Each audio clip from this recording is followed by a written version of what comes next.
Good afternoon and welcome. You're tuned in and listening to Back Talk with Sharona. I'm your host. My name is Sharona. Hey, thanks for tuning in. We have a big show today. There's a lot to talk about in the National Football League. As always, sports always does intersect with life. And so interweaved into this show is going to be a lot of different topics. First, we're going to have Brad Wells, one of my favorite people in the entire world. The interview is very long, but trust me, it's worth it. Brad is so insightful and so knowledgeable about not just, he was a Colts guy for a long, long time. Interesting chat with him about fandom. But he also, knows about the National Football League and has been covering it and following it for a long time. So I'm always so thankful to have him and everyone who donates their time and attention to come on the show and chat with me. That interview will run a little bit into our second hour. Then we're going to have Dayna O'Gorman, one of my sisters at NFL Female. We'll talk some Seattle Seahawks. We'll talk about the playoffs. We're going to talk Lovie Smith. Lovie Smith is a big topic throughout this show. Coaching searches, GMs, a lot of different things. Who on the Seattle Seahawks might be all-pro candidates. Then another one of my favorite people. Everyone on this show are people that I enjoy and like and just simply adore following out there in Twitter land. I'm going to have Jon Burton, a local Nashville guy who covers the Tennessee Titans. We'll talk about what's next for them, their GM search. They've had a very tumultuous last couple of years with the passing away of Bud Adams and multiple coaching changes and now a GM change. So we'll chat with him. And then finally we'll close out this show with the return of the final word with Sharona. I have a lot of thoughts to share with you guys about violence against women, about Tampa Bay Buccaneers possible head coach candidate Dirk Ketter. Cannot pronounce his name correctly, so just forgive me and let me move on. So without further ado, we're going to take a quick break. When we come back, my chat with Brad Wells. So stay tuned in. You're listening to Back Talk with Sharona.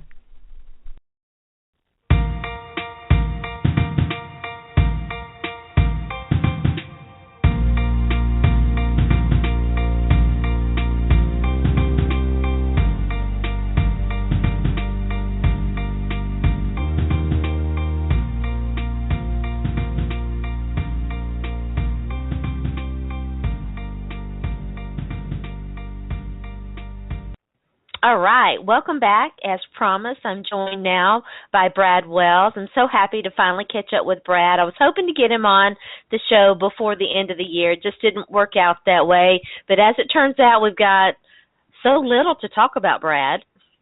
Yeah, nothing. Nothing going on in the NFL these days. So I want to start.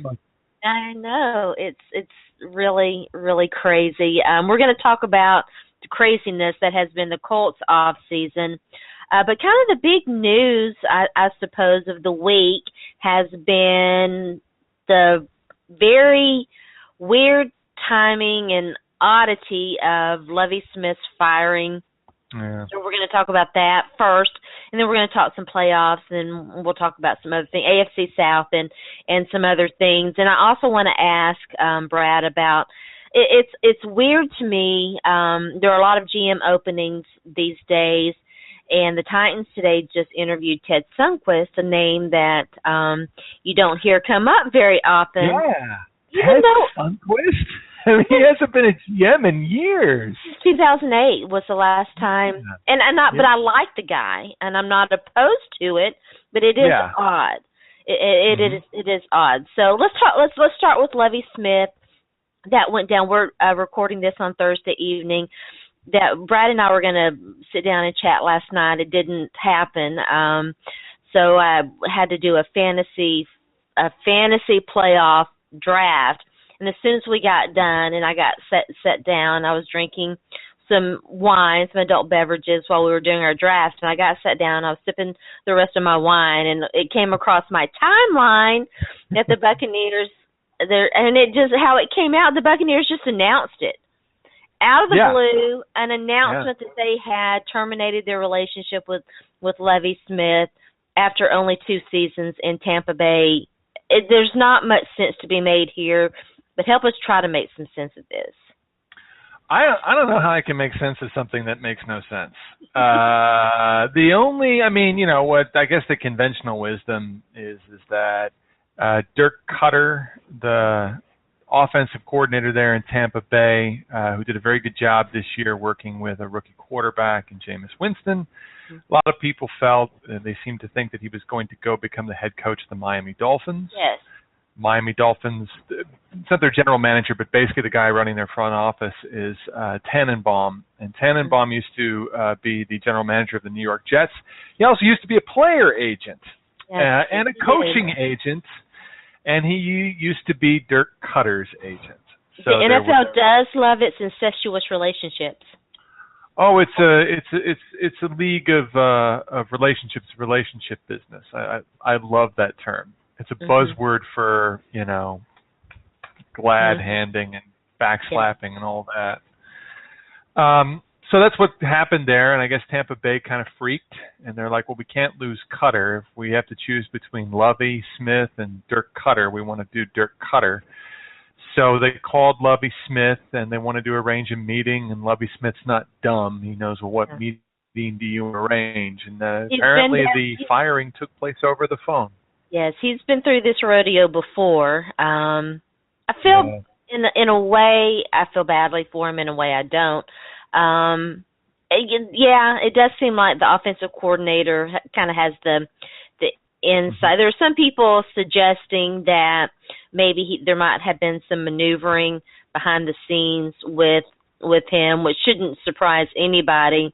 There were also reports. Jay Glazer is very close to a lot of players and former players. He's kind of the players' media source. He breaks a lot of the players' news. He came out and said that, and I think I mispronounced his name earlier, or maybe it was on another podcast that I did, but anyway, that he was as surprised. Cutter, is that? Cutter. Pronounce it for me. Cutter. Cutter. Yeah, it's kind of pronounced like you cutting something. Cutter. Okay. Cutter. I'm going to have to remember that because it doesn't make intuitive sense to me. But anyway, Cutter was as surprised as anybody. We'll see. Josh McDaniels has also been kind of linked to that job because of some other relationships there as well. Very, very, very odd.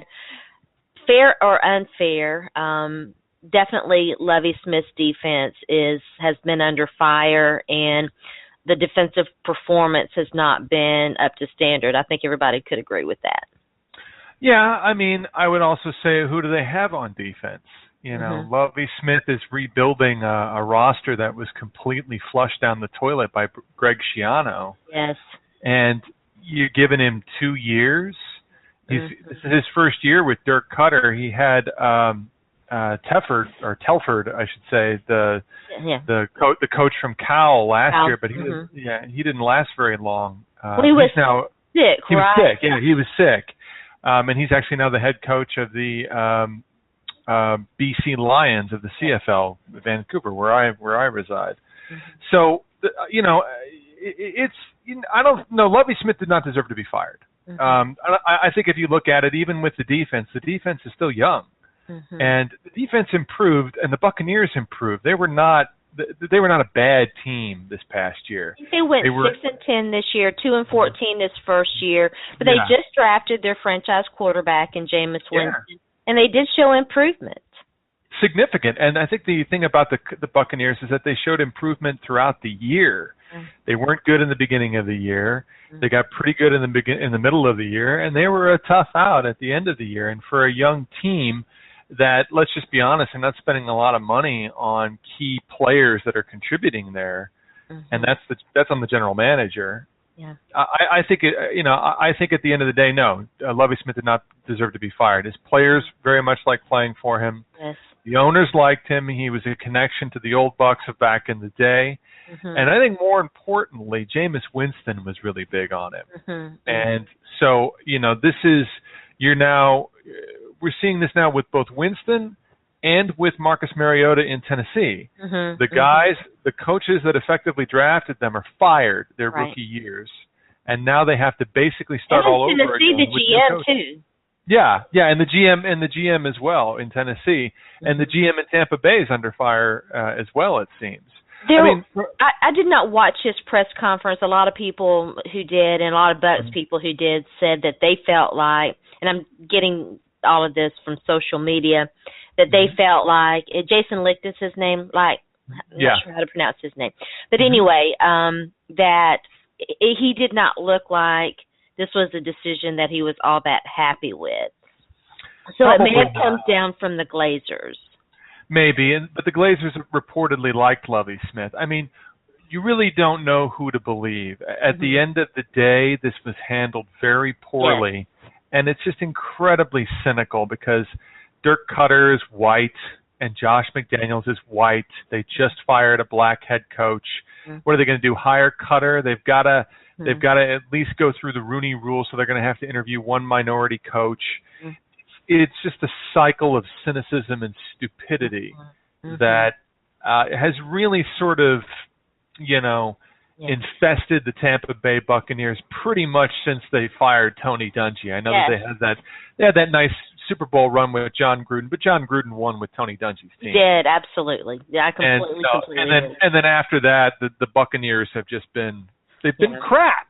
Yeah, they've been crap since 2003.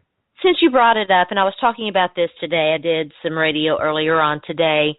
The contrast, though, between what the Titans did and what the Buccaneers did, to me, I think really kind of underscores that fine line that you have when you do hire a guy and you believe in him at first. What do you do with Ken Whisenhunt? And Brad knows this. I think he is aware of this. I was not a fan of that hire. I did not want them to hire Ken Whisenhunt. That team did not improve. If anything, they regressed under his coaching staff and his management. Yet on the other hand, as Brad mentioned, and rightfully so, Tampa Bay was improving. So it's really odd to me that, you can understand somewhat why the Titans would make the move that they made. Yet the Buccaneers, on the other hand, a team that is improving without really improving the roster all that significantly, if at all, depending on your perspective. So it's definitely a fine line between, do you have the right guy, and at what point when you realize that you don't have the right guy, do you make that move? And also take into account that the Titans are going through an ownership change right now, or an ownership transition. And whenever there's ownership transition, people are going to get fired. That's just the reality of it. It really shouldn't be that way. So it is kind of interesting. We're talking about coaches being fired. I mean, I haven't seen anything about this yet. Jim Caldwell has not been fired in Detroit. Not yet. Yeah. So, but if he were to have been fired, I think it would have happened by now. I find that interesting because the general manager is gone, the president is gone, there's been an ownership transition, there's been a power transition essentially. And yet Jim Caldwell, who after a terrible start went 7-4 to close the season. Yes. So, part of that also is Caldwell fired both of his key coordinators. Yes. And after that, the team improved, which, that doesn't reflect well. And he took over the offense for the most part and really worked with Matt Stafford, and Matt Stafford definitely improved. I like to joke around on Twitter, and I was kind of bashing Matt Stafford a little bit. He's a guy that, has had really an up-and-down career in Detroit. You mentioned it, and I've talked a little bit about this. Very interesting to me. That the ladies of the group, so to speak, Martha Ford in Detroit and Amy Adams-Strunk in Tennessee, have emerged as, they've been women who've kind of been in the background. Now, Amy Adams is the majority owner and has taken over now. She's the one, you mentioned the power struggle. It's easy to dismiss the struggle there, but this is a family in both cases that lost the patriarch of the family who were really associated with the teams for like 40 years. and really the backbone of the NFL. Really helped make the NFL. Mr. Ford and Mr. Adams were both instrumental in the AFL and instrumental in the merger, and were very significant in that regard. But both of these women are making moves that show that they did not like the way things were being done. Martha Ford in Detroit, and Mrs. Strunk, and she's not really in Tennessee. The Titans named Steve Underwood their local guy for all of their operations. I'm quite curious to see what's up there, what they're going to do. I really think that we're going to see, you're seeing Kim Pegula in Buffalo. She's becoming kind of a behind-the-scenes power broker. I'm interested to see what these women do. The other one to look into are the three daughters of Jim Irsay. They're owners of the team, and the eldest daughter, I don't know if it's Carly Irsay or not, but she's definitely more involved in it's Carly. In the ownership and operations of the team. She's very close to Ryan Grigson. So there's a lot of speculation that one of the reasons that Ryan Grigson kept his job. It's a perfect opportunity to segue into that and really into the madness that was the Colts last 2 weeks. Chuck Pagano was gone, and then boom, he's not. Chuck Pagano was gone. He was gone. This is what is so fascinating about the story. Chuck Pagano was fired. He wasn't going to get fired. He was fired, and he knew it. If you saw any of Chuck Pagano's press conferences, Chuck Pagano himself and all of his people were leaking stuff to media like no tomorrow. All the negative stuff about Ryan Grigson being meddling, that all came from Chuck Pagano. Everybody can deny it. Pagano can deny it. It all came from Chuck Pagano's mouth. I bet you serious coin on that. Yes. No, I completely agree. And, and then they emerge Monday with, everything's fine. They're best buds. Just a load of crap. It's so... They're best buds. And then it very quickly, Coach Pagano sacrificed a large part of his coaching staff. Yeah, he basically fired his entire defensive coaching staff. He fired 6 assistant coaches, all of the defensive coaching staff with the exception, I believe, of the linebacker coach. So Greg Minuski, his defensive coordinator that he had handpicked, gone. Defensive line coach, gone. Both secondary coaches, gone. And then a couple of coaches on the offensive side, the tight ends coach and the running backs coach. For the offense, I could actually understand it to a certain degree because, Rob Chudzinski now is probably going to be the full-time offensive coordinator, and a lot of the people on that staff were actually holdovers from when Bruce Arians was the offensive coordinator. So now Chudzinski can bring in some people potentially that he's maybe a little more comfortable with. That I can understand. But the reality here that this is what I find funny. There are so many layers of bull crap in this that it's almost like if you try and like make logical sense of it, there's no way to do it. It's like trying to follow a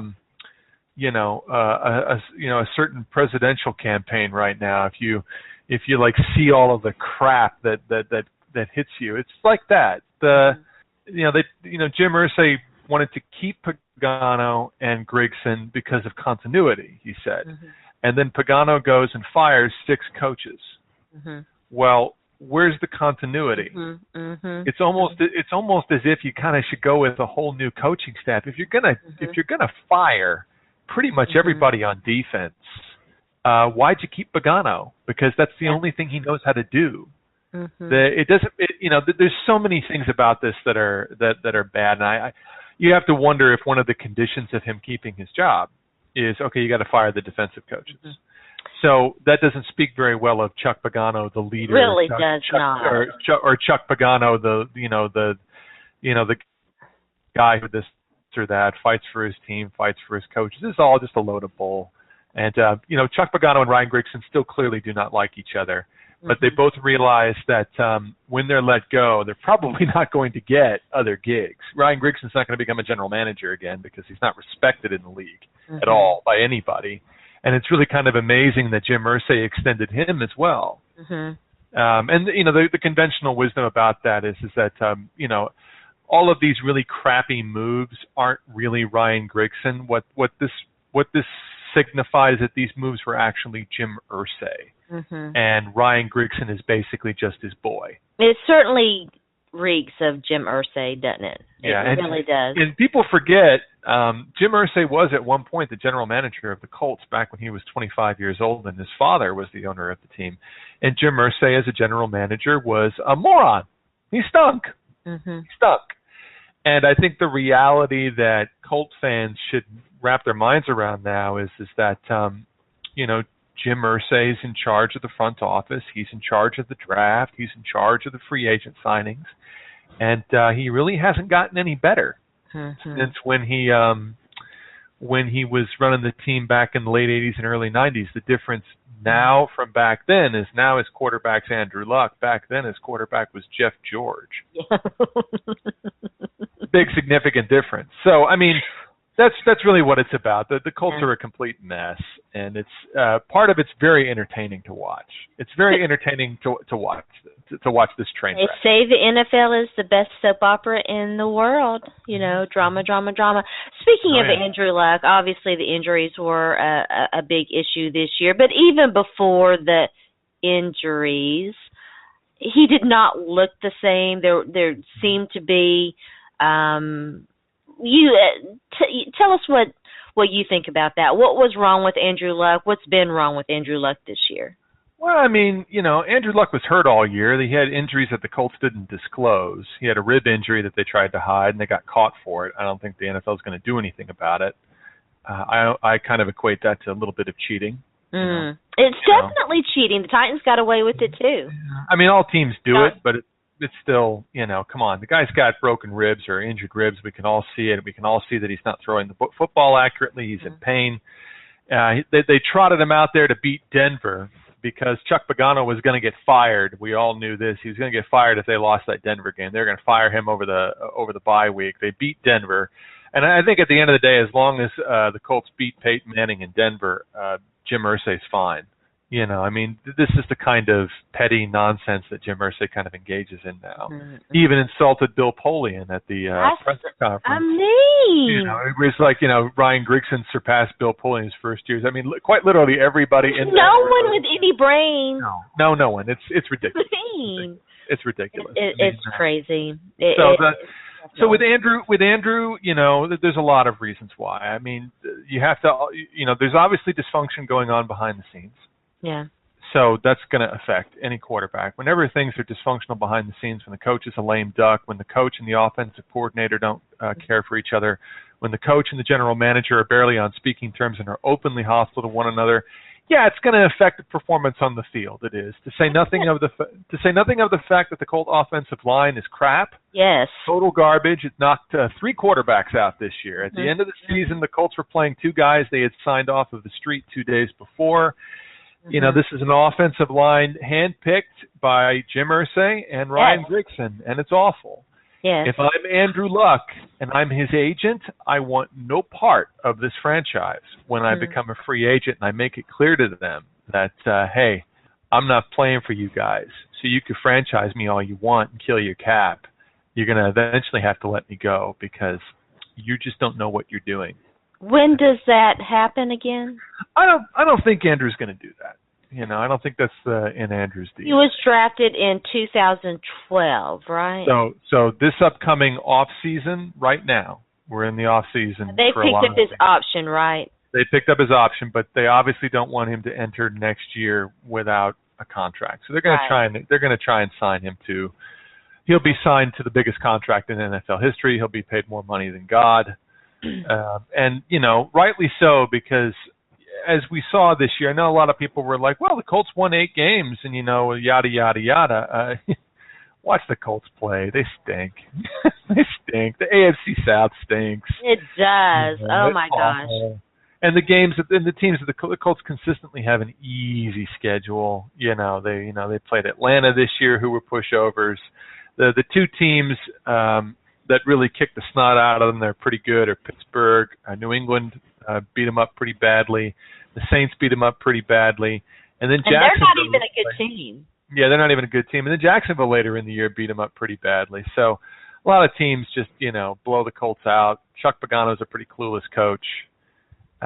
This is, the Colts are unfortunately like a lot of teams in the NFL. They're dysfunctional. They're poorly led. They don't have a lot of intelligence in the ownership or in the front office. And as a result, as the old saying says, rolls downhill. Mm-hmm. And it starts at the top. And organizations like Tampa Bay and Indianapolis, and for a period of time Tennessee, as we've talked about, and Cleveland, these are the teams that are consistently bad. The Colts are the exception because the Colts lucked into Andrew Luck, mm-hmm. and prior to that, to Peyton Manning. When you have a quarterback, it really hides all of the problems that are on your roster. It really does. Yeah, and back to your original point, Andrew Luck is going to deserve every amount of money that he gets. They were talking on Twitter today about Tyrod Taylor. The Bills are looking to give him his, and he's earned it. He will have earned every bit of the money that he gets because there is a lack of quarterback talent. And if you find that guy that you think is your franchise quarterback, you lock him up, and and you do that. I guess unless you're the Houston Texans, who are going to go into the playoffs with a 2-quarterback system. So we'll talk about that in a minute. You mentioned the Jaguars. They've improved, I think. I think we can say that they've improved. And Blake Bortles was putting up very big numbers this year. They've got some nice young talent. They've stayed the course. Gus Bradley's going to get an opportunity to show what he can do this next year. It's a big year for him. Can Sure. I interrupt you for a second? Because it really pisses me off. What?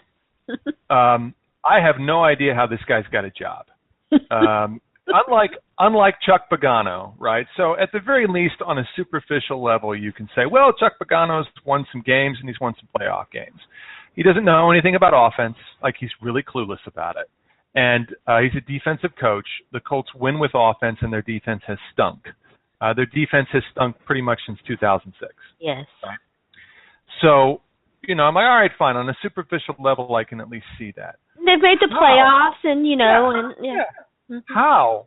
Gus Bradley doesn't know anything about offense either. Mm-hmm. He's a defensive coach. Yes. He handpicked all the defensive coaches. He just fired his defensive coordinator, right? Mm-hmm. Jacksonville's defense has been awful since he took over as head coach. This past year they improved, but it was only their offense that improved, of which he has nothing to do with. Mm-hmm. Lovie Smith in Tampa Bay, right? He's supposedly fine defense was playing well. The offense was, and he doesn't have anything to do with the offense. Mm-hmm. Well, then how the hell does Gus Bradley have a job? No, it's crazy. It doesn't make any sense. And if you're an opposing team in the AFC South, you're glad that guy's still coaching there, because if improvement in Jacksonville is, well, they won 5 games this time. Mm-hmm. Well, big frickin' whoop. They still stink. Mm-hmm. I mean, and no matter who the coach is down there, Gus Bradley's had his opportunity to get that team or that defense at least playing somewhat better. And here's the thing you could say about Lovie Smith in Tampa. The defense played better this year than it did last year. I haven't seen the stats yet. I haven't seen the stats, but I watched them play this year, and this defense was better. It was. I thought it was a little bit better, but I think that they largely won games because the offense was a lot better. Absolutely. But there was some improvement. And as you know, a lot of young guys on defense too. Yeah, but as you know, you can't isolate one from the other. And when you have a defense that is decent to whatever, but your offense largely stinks and it can't stay on the field, and you put your defense out there over and over and over again, guys are going to get tired, and it's definitely a situation where you've got to kind of have all 3 phases have to be somewhat okay or you're not going to be very good. You can't have your special teams constantly, putting you on the 1 yard line, starting drives, trying to go 99 yards. You know what I'm saying here? I do, but I think you know what I'm saying too. Yes, I do. Absolutely. If you're a defensive specialist and the defense has stunk under your guidance for 3 years, there's a problem. There's a problem, right? And that was the problem with the Titans and Ken Wisenhunt. There you go. The classic example right there is that Ken Wisenhunt's supposedly this offensive genius, and as an offensive coordinator, he is extremely good. He's very good. He was very good. Diego. He's been very lucky to have some really good quarterbacks to coach. Yeah, I think that obviously helps. And then Marcus Mariota, he gets hurt. If Mariota doesn't get hurt, maybe Wisenhunt keeps his job. I don't know. Probably not. The bottom line here is that the offense wasn't good enough. It was not good at all to keep his job. It wasn't good enough. Yeah, and that's one of the reasons why he's fired. Yeah, and I think that I think it's an excellent point, and you have to, common sense is not so common anymore. And when you're looking at all of these teams that, this guy, Adam Gase is another guy that's the so-called quarterback whisperer. Well, who has he worked with? Jay Cutler, who really is a pretty darn good quarterback. I know that he wasn't very good last year. They weren't very good last year. He was not in a good system. And Peyton Manning. Well, the one thing I'll give Adam Gase credit for is Adam Gase a lot. I've watched his offenses, and I think that they're imaginative, and he's very good at communicating what he wants to quarterbacks. And I think the reason why Adam Gase is a hot prospect right now is what he did with Jay Cutler. Mm-hmm. Jay Cutler has been an interception machine his whole career. Mm-hmm. And this was really the first time where Jay Cutler played a controlled game where he was still able to make throws, but the turnovers were cut down significantly. They were. Mm-hmm. And Adam Gase, he deserves a lot of credit for that. And also, when you have quarterbacks like Peyton Manning, and Peyton Manning doesn't hold back. When he doesn't like a coach, behind the scenes, he tells everybody, this guy stinks. Mm-hmm. He was very complimentary of Adam Gase. Peyton Manning gushes about Adam Gase, gushes about that guy. If and when Peyton Manning were to ever become like a team president or a team owner, which a lot of people speculated it with the Titans. Yeah. That it might happen. Adam Gase will be very high on his list. The other thing about Adam Gase you have to take into consideration here is that he and Vic Fangio are kind of tied together. Mm-hmm. So if you're going to hire Adam Gase as your head coach, you're also getting Gase as effectively your offensive coordinator, and you're getting Vic Fangio as the defensive coordinator. And what Vic Fangio did with the Chicago defense this year was probably the best coaching job in the league. It was good. I agree. And what he did with San Francisco's defense the last 4 or 5 years under Jim Harbaugh was phenomenal. Yes, it was. Vic Fangio is probably the best defensive coach in the NFL right now, outside of Bill Belichick. Yeah. And that's I think one of the reasons why Gase is such a hot commodity. Yeah. Speaking of Fangio and San Francisco and San Francisco's another one too. Oh yeah. I mean, they fired Jim Tomsula. I mean, they hired him. You run they off? Didn't hire him. That they hired him in the first place. I know, right? Well, what were they going to do? Nobody wanted any part of that team because of how they treated Jim Harbaugh, and rightfully so. You have to understand also the political ramifications that are going on in the background. The ownership wanted Jim Tomsula to either be the head coach or the defensive coordinator. Tomsula had been basically Trent Baalke's spy in Jim Harbaugh's coaching ranks. We all know that Jim Harbaugh subtweeted when Tomsula was fired. Harbaugh subtweeted something out that basically said, "You reap what you sow." Basically, the speculation was they were going to hire Adam Gase last year, and they said, "We want to hire you," but and Gase like, "Great, I want to keep Vic Fangio as a defensive coordinator," and they're like, "No, we want you to promote Jim Tomsula as defensive coordinator," and Adam Gase said, "See ya. See you later." Yeah, see you later. And so, now the reality here is that nobody wants to go work for Trent Baalke and for Jed York because they suck. Yeah. I mean, nobody can blame them. Yeah, they all saw what they did to Jim Harbaugh, and they're like, get out of here with that. And prior to Jim Harbaugh, those two guys were jokes. Yeah. Jokes. Mhm. Yeah. It was their joke. Mike Nolan was a joke. Just jokes. Yeah. But to what I was gonna say, Fangio was a big name as a potential head coach. Greg Roman was a big name, and Greg Roman came out today and said it's really odd that he, as hot as he was, his name was, he's not even in the, and it is very odd that his name isn't even being mentioned. And he did a really good job in Buffalo. He was crucified last year by 49er fans who blamed him for Colin Kaepernick's regression.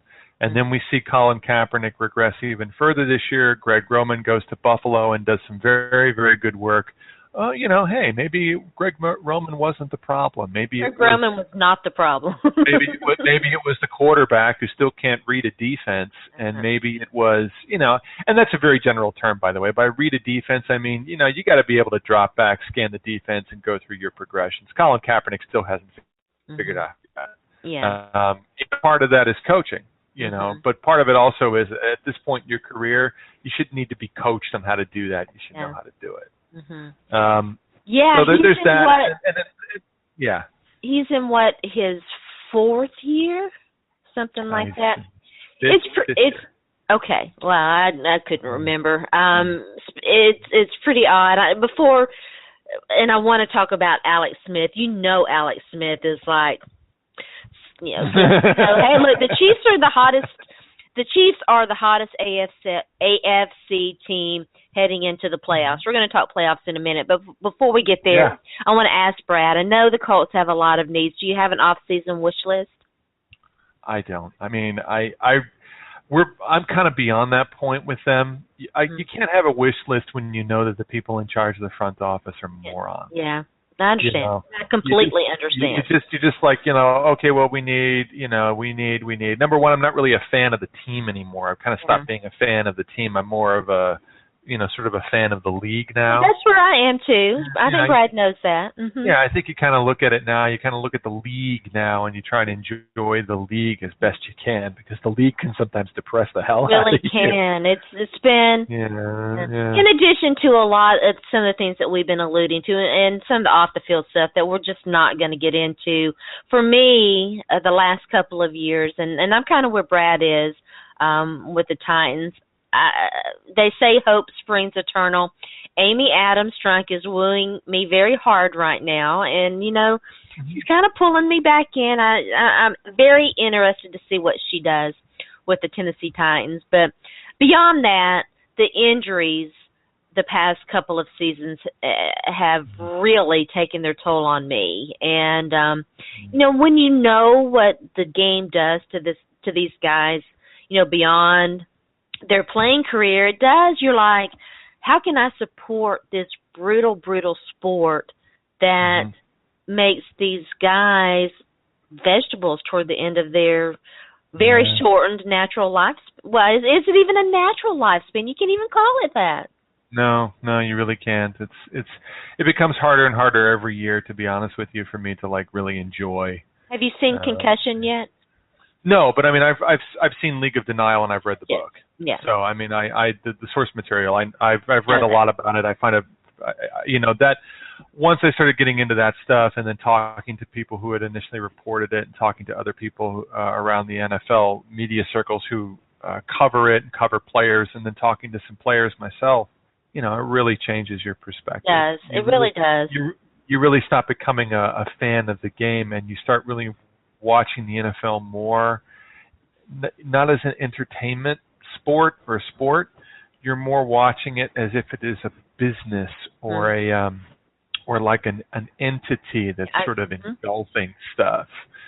So there's a fascination with it that kind of goes beyond sports entertainment now. Yeah, I completely agree. I think the owners know that, which is why they're trying to get as much money out of the league as they possibly can, because at some point that bubble's going to burst. Yeah. And when you say too, how the league responds to the big hype right now. Oh, we're going to rip these teams out of their respective cities and move them to Los Angeles. They've got that love affair with what I call Hell A, and the fans that are left with their hearts ripped out are just collateral damage that the league doesn't care about. Yeah, I mean, the one obviously is St. Louis, where the city's actually trying to move forward with keeping the team, but the owner, Stan Kroenke's just he's an asshole. Yeah, he's a prick. I mean, most of these owners are jerks. I mean, on some level, I can understand why San Diego wants to leave San Diego and move to Los Angeles, and I really don't have a lot of sympathy because of the close proximity with San Diego and Los Angeles, the whole Southern California area. Who cares where that team is? I know there's a lot of people loyal to the Chargers for being in San Diego. It's not accurate at all to say, well, they started in Los Angeles. They played 1 year in LA when they first started, and they played 50 years in San Diego. I mean, come on. I say this as somebody who is a fan of Indianapolis, a team that moved from Baltimore to Indianapolis in the middle of the night. But what's ironic about that is that now infamous move is tame compared to the money grab. Compared to what these owners are doing now to these cities and to be run into Los Angeles. I mean, Robert Irsay with the Mayflower trucks in the middle of the night, I think at some point you almost respect it. You're just like, well, if you're going to be a jerk about it, be a jerk about it. These guys, Kroenke's just being this, sleazy little thing. He's building this stadium even without NFL approval. There's Joe Buck went on television in St. Louis over the summer and blasted Kroenke. So there's a lot of people in the league don't like him, and the reality here is that he doesn't want to be in St. Louis anymore, which is why I'm kind of hoping that the NFL makes him stay in St. Louis. That would be kind of fun. It's going to be interesting. Let's go ahead and talk about the playoffs. I mentioned the Chiefs. Alex Smith is having a career year. Andy Reid, I think, Brad can feel free always to disagree with me, and I know he doesn't have any qualms about that. I like Andy Reid. He rightfully so, got some criticism for the body of work in Philadelphia. But then when you see what Chip Kelly did there, you're like, well, okay. I mean, Andy Reid's one of the greatest coaches in Philadelphia Eagle history. I mean, come on. I think any Eagle fan will tell you that. And Chip Kelly is another guy we've talked about. I think he got Chip Kelly's general manager for 1 year. He gets 1 year, and you're going to fire him? And, the reason is, well, he didn't relate to his players. What? Bill Belichick relates to his players? Sean Payton relates to his players? It's just nonsense. Yeah. I mean, it was a power play. There's a power play in Philadelphia with Howie Roseman. You're mentioning Andy Reid. Howie Roseman's the guy that pushed Andy Reid out of Philadelphia. Yes. So, it's like, if Chip Kelly's going to land somewhere else, maybe he'll land in Tennessee, and I think that'd be a good place for him. Chip Kelly can coach. Be a good fit there. I think that he's a good coach. I do. I think that I think Chip Kelly has trouble. I think a lot of coaches have trouble relating to other people because they're such control freaks and so, and they're so narcissistic and all of that. But anyway, my wish for Tennessee, for the Tennessee Titans, it's probably a long shot because I think that he'll have his share of offers and can. Hugh Jackson? Yes. Yeah, you like Hugh. Hugh's are really good. I mean, Hugh's due. He's due. I mean, he's another guy. He got a raw deal in Oakland. Got a raw deal in Oakland. Amy Trask, who is his former boss in Oakland, has come out on Twitter and said, he got a raw deal in Oakland, and he did a great job there considering. And the reason he lost his job is because there was an ownership transition. Al Davis died, and his son took over. Yeah. So, regarding Andy Reid and the Chiefs, I think what they've done in the regular season this year has been great. I had written them off. They started 1-4, and I'm like, well, the Chiefs are gone. Yeah. I think the issue with the Chiefs here is that the Chiefs haven't won a playoff game since Joe Montana was their quarterback in '93. I do not see this Chiefs team going into Houston and winning a playoff game. I don't see it. I do. I think they will. I do. I think that this is their year. I think that they're going to be. Let's go through. This is why I think they won't. You can tell me why they will. So I think they won't because while I think Alex Smith has played well within himself, when you're ranked in the 20s in offense, that's a problem, especially if you're going into the playoffs. They don't throw the ball downfield. I think you need to be able to do that. I think if you're Houston's defense and you're Romeo Crennel, for all of his faults, can scheme a defense extremely well. This is a guy that schemes defenses that break quarterbacks like Peyton Manning and Tom Brady. And Alex Smith, while I think he's had a very solid and good career, we've seen Alex Smith implode. Though, interestingly enough, in the playoffs, Alex Smith does play well. I was going to just see, that's exactly where I was going. I was going to remind you that against the Indianapolis Colts, 2 years ago, Alex Smith was throwing a beautiful long ball. Their offense was doing extremely well. They lost every single one of their running backs, their best secondary player. They would have beat the pants off the Colts had they not suffered all of those injuries. Yeah, that was part of it. I mean, their defense completely imploding was also another part of it. And Andy Reid's coaching in the second half, and Bill Sutter, I think his name is, the defensive coordinator. I mean, so the bottom line is that Alex Smith needs to go out there and have a really good game. He does. I don't know if I see him doing that against Houston's defense. I think if Kansas City's going to win the game, they're going to have to get turnovers from Brian Hoyer. I'm assuming Brian Hoyer is entirely possible. Very possible. Houston's played pretty well. Mm-hmm. I said they were going to win the division in the beginning of the year. And once, Bill O'Brien finally stopped being a schmuck and got his quarterback situation set, interestingly enough, Ryan Mallett, once he left there and went over to Baltimore, played better in Baltimore than he did in Houston. Mm-hmm. I think that Brandon Weeden plays better in Houston than he did with Dallas. Yeah. I mean, to each his own. To each his own. I think Kansas City has. Go ahead. Yeah, I just want to say this. I think that Houston needs to do that, and I think that they need to limit. I mean, this is very general. When you limit turnovers and create turnovers, you're going to win. Yes. Right? I think for Kansas City to win, Alex Smith has to go out there and play a very good game, because I think Houston's defense will take away what Kansas City does very well, which is run the football. I think J.J. Watt is clearly one of the best defensive players in the league. Their linebacking core has been better this year than it has been, but they still have issues on defense. Their defense has not been as good this year as they've got the reputation of having this really strong, tough defense, warranted because in years past it has not been as good this year.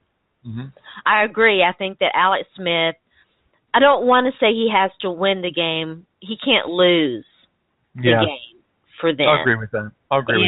But on the other hand, neither can Brian Hoyer. Between Brian Hoyer and Alex Smith, I'll take Alex Smith every day, any day. I'll agree. I think the advantage for Hoyer is that he's playing at home, and I need to see Alex Smith go on the road, and he did it in Indianapolis. So I was going to ask you. I thought that game was in Indianapolis, but I wasn't sure. It was. Yeah. It was. It's not like we haven't seen it, right? Yeah, right. But, you just don't see it enough for people to buy in and believe. And I understand that. And also, it's against Indianapolis' defense, which stinks. It's not the same Chuck thing. Pagano. Mm-hmm. And Houston, it's a different story. It's a different story. So I'm going to say Houston will win. You're going to say Kansas City wins. I think it's Kansas City's here. What about Bengals and Bengals? Who are the Bengals? Oh, Pittsburgh. I'm very curious about that game because my heart wants to say Cincinnati, because you talk about it's Kansas City. I think Cincinnati's going to. It's like Kansas City. This is their year, and I'm like I was feeling this is Cincy's year. If it's not now, it's never going to happen. Yeah, no, I agree. You know, and I'm like, you feel terrible that Andy Dalton's not going to play. Yeah. AJ McCarron's going to play, but McCarron hasn't played terrible. Listen, if I'm the biggest Alex Smith defender in the world, which I'm okay with, I'm also probably A.J. McCarron's biggest defender. Mm-hmm. I think that he's gotten unwarranted criticism for being a confident guy who's like, I can do this. You know what? And people are like, what? Well, you know what? Nobody likes confidence in the NFL. They want you to be humble, shut up and do your job. They love J.J. Watt. Nobody can take a selfie but me. Yeah. I mean, that's the stupid irony of it. I mean, there's a lot of. I mean, the bottom line with it is that here's the thing. 10 years ago, we had Pittsburgh come into Cincinnati, and we all thought Cincinnati was going to win that game. Pittsburgh blew out Carson Palmer's knee, and I remember that. Pittsburgh won that game, went on to win the Super Bowl that year. Yes, I remember that. And Pittsburgh came into that game. That was 2006, wasn't it? It was 2005, but it was 2005 season, but it was right, 2006. Yes. Playoffs. Yes. So, or I should say, playoffs. That was the year that Ben Roethlisberger played awful in the Super Bowl, right? But he played fantastic in the playoffs. He played well against Cincinnati. He played well against Indianapolis in a big upset. He played extremely well against Denver in a big upset in Denver. So they won 3 road playoff games in a row. So that was a very, very special Steeler team that got healthy at the right time. I've got hanging in this closet right here a Ben Roethlisberger jersey that, of course, when all the allegations arose against him, I have not. It stayed with it. It stayed with me, and I've several points along the years I've been like, I should burn this. Yeah. But I've held on to it. I've also got an Aaron Rodgers jersey. You know what? I don't care. No Alex Smith jersey yet. Hey, listen, if they make the Super Bowl, maybe. So with Pittsburgh and Cincy, I think what it comes down to is can Cincy's defense stop Pittsburgh's passing attack? They're probably not going to have D'Angelo Williams. So Pittsburgh's run game is absolutely going to be effective. It's going to be affected and probably ineffective. So Pittsburgh's going to throw the ball, and that's their strength. They've got 4 wide receivers. If you include Darius Haywood-Bay, who's had a pretty good season. Yes, he has. And they've got the best wide receiver in the league. Antonio Brown is hands down the best wide receiver in the league right now. And the other 2 guys are not lunch meat. And they're not. And they got a couple of good tight ends. One of them, Heath Miller, who always seems to have good games in the playoffs. Roethlisberger knows how to get the ball down the field. I think that's what it's going to come down to. If their defense can stop Pittsburgh's passing attack and pressure Roethlisberger, the Steelers have no chance because Cincy's offense is good. Especially against Pittsburgh's defense, which is not good against the run, at least from what I saw this past year. I think their secondary played better than what I thought it was going to play. Yes. So, I want to say Cincy, and I will say Cincy. I think Cincy wins. I think, if Cincy were to beat Pittsburgh in the playoffs at home, that is a huge deal. It's on par with when Indianapolis finally beat New England in the playoffs in 2007. Completely. So it's like when the Bulls finally beat the Pistons in the playoffs, and it's a big monkey to get thrown off their back. If anything, I know a lot of people think that Cincinnati is a Super Bowl caliber team, maybe if they get Dalton back. But to be honest with you, if I'm Cincinnati, based on their history, they haven't won a playoff game since the 80s.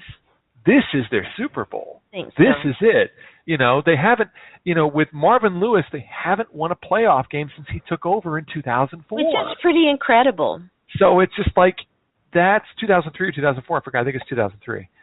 So this is an extremely important game for Lewis, for the Bengal organization, for the fans, for everything.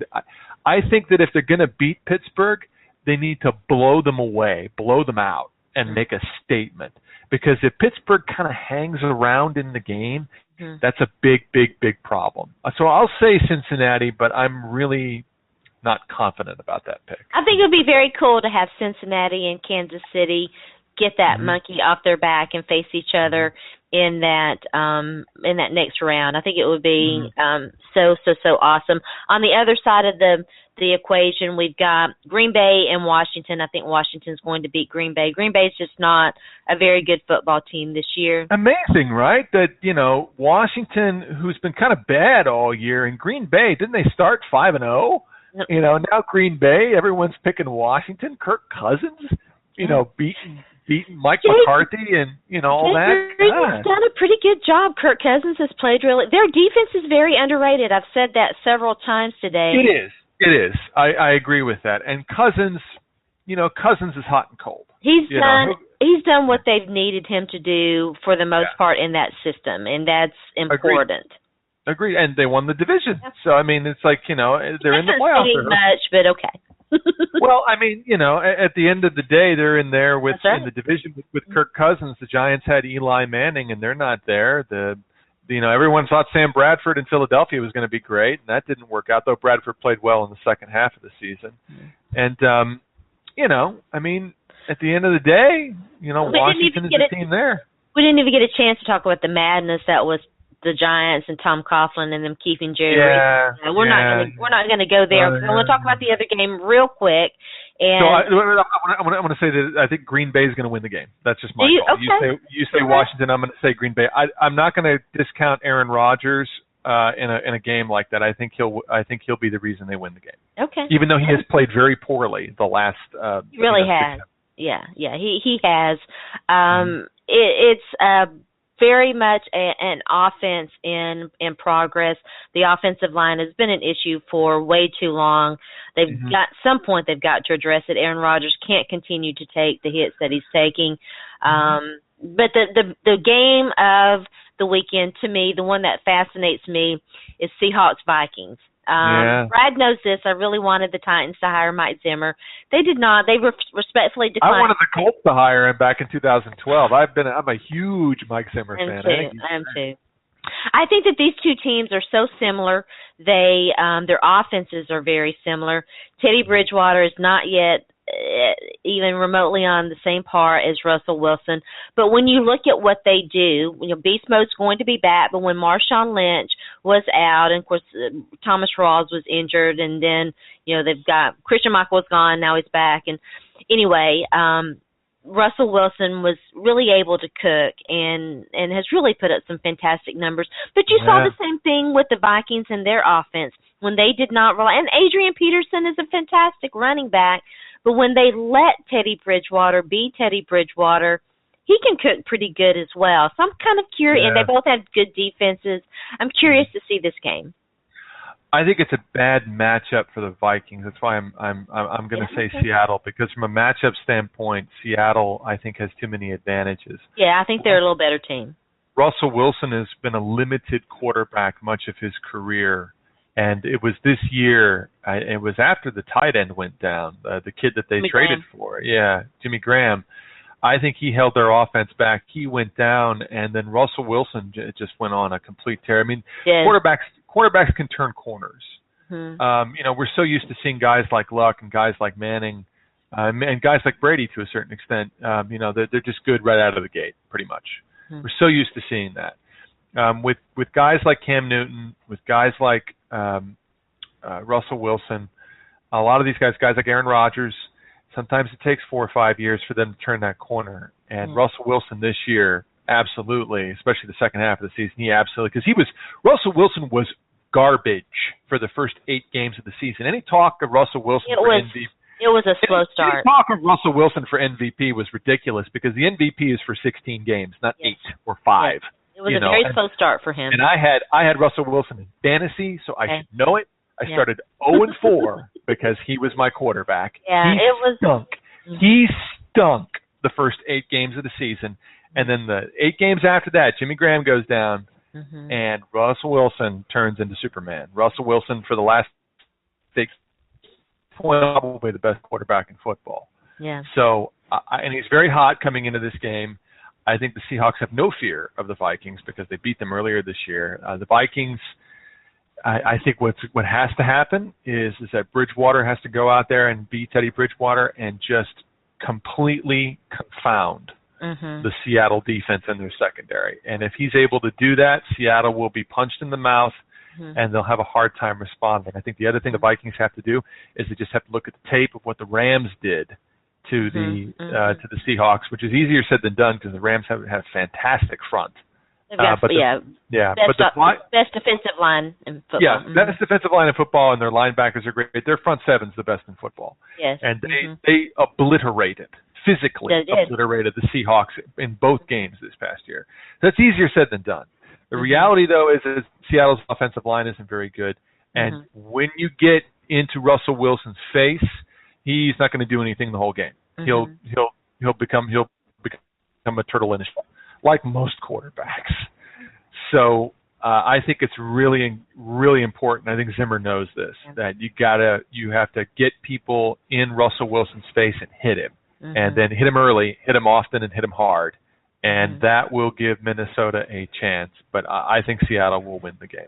Is Mike Zimmer your coach of the year? If not, who is it?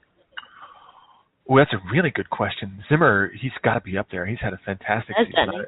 I think it's got to be Ron Rivera because a lot of people say that. Well, when you start 13, 14, and 0, oh man, you're coach of the year, and I don't think with a team that everybody was saying was gonna regress and not do very well. They lost their best receiver in the early part of the season, so I think Ron Rivera deserves it. I think that there's a good example of a coach that, for all of his warts, Ron Rivera's always had that Carolina defense playing pretty well. I like Ron Rivera. I like Ron Rivera. Even when he was under fire, they're like, well, Cam Newton's not developing under him, and I would always be like, yeah, but he's a defensive coach. And I think that was a little bit more. There was some tension between Mike Shula and Cam Newton. They were not communicating very well, and there was a point where they sat down and worked out their differences. You see this a lot. Ben Roethlisberger is infamous for it. He's struggled with his offensive coordinators. Mike Shula's a name that is kind of floating around out there for head coaching candidates. Yeah, I mean, at the end of the day, you could give it to Zimmer, you could give it to Arians again, what Arians has done in Arizona. There's another guy he's passed over for years and years. Finally did some, finally got his chance and has made the Cardinals one of the premier teams in football. I think that Rivera is going to win it. He absolutely deserves it. At the end of the day, I don't think there's anybody in the AFC that really. I think a guy who deserves some recognition as an assistant coach is Phillips, Wade Phillips. Yes. I think what Wade Phillips did with Denver's defense this year. Denver's defense, under Jack Del Rio, who I don't particularly care for as a coach, their defense was good. It was very talented, but it wouldn't go out there and dominate. With Wade Phillips, that defense went out there and dominated opponents. The Green Bay Packers have not been the same since Denver beat them up. And I think, it was announced today that Peyton Manning is going to be the quarterback for Denver in the second round. There's a sentimental part of me that there'd be a fantastic story if Denver were to get to the AFC Championship game and play New England. And that we might have Manning Brady and Manning Belichick for one last time. One last dance. And it would be ironic in many ways if Peyton Manning were to win a Super Bowl with Denver under these conditions, where he's essentially the quote game manager that Tom Brady was for the first 3 Super Bowls that Tom Brady won. I agree. So, I'm getting choked up. Or the game manager role for the first Super Bowl that Ben Roethlisberger won. So there's a sentimental part of that. If you're a football fan, it's kind of neat to see. I'm 39, and it's kind of neat to see a 39-year-old guy fight his way back to keep his job. I'm not even going to ask you about the allegations there. I think it would be a great story too, but what we're going to hear. The HGH stuff. What we're going to hear if that happens. It's going to be HGH, Deflategate, and it's going to be all kinds of craziness. I've kept you too long, but before I let you get out of here, Super Bowl prediction? Denver, Arizona. I'll just, those are the 2 teams that popped into my head, and I would very much like to see both those 2 teams. But what it'll end up being, it'll be like New England and Seattle again or some nonsense like that. Yeah, right. It'll be a repeat. Yeah, right. It probably will be. Brad, thanks so much for joining me. Tell everybody out there where they can find you. They can find me at Brad Wells NFL. I almost wrote something on Stampede Blue that was going to be published. It was sort of a good. I talked to Josh about it. Josh Wilson, who's the editor over there. Would. Well, it was going to be a goodbye post to Chuck Pagano, and then they didn't fire. I miss your writing. I do. Josh was just like, oh, I guess we can't publish it. And I'm like, I'm not writing anymore. Josh is a great guy. Yeah, he's a really good guy. You should have him on. I should. I will. All right. Okay. Thanks. Good night. Good night. Take care. All right, that was my chat with Brad Wells. Always such a pleasure to talk to Brad. He really is one of my favorite people in the world. We sat down and had that chat last night. I'm going to be posting, we did a video interview. I'm going to post that so that you can check it out as well. So knowledgeable. I could have kept Brad all night long. I could seriously just chat with Brad for hours and hours on end. So thankful to him for donating his time. We're going to take a quick break. When we come back, my chat with Dayna O'Gorman, one of my sisters at NFL Female, another one of my favorite people in the entire world. So stay tuned in. You're listening to Back Talk with Sharona.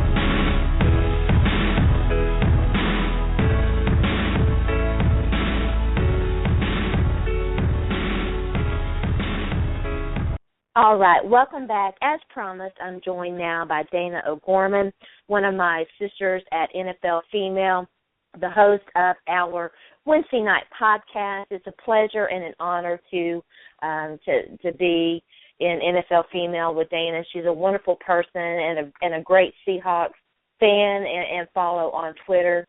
We're going to be talking about the playoffs. So we're going to start with Lovie Smith. Dayna, thanks again for joining me. Thank you so much for having me back. Yeah, well, we're recording this on Thursday morning. Gosh, this week has just flown by. I know, yes.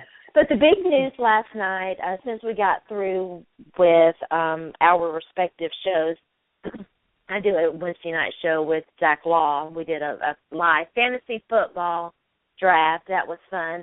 But the big news coming across Twitter, and I was legitimately shocked about this, Tampa Bay Buccaneers have fired head coach Lovie Smith.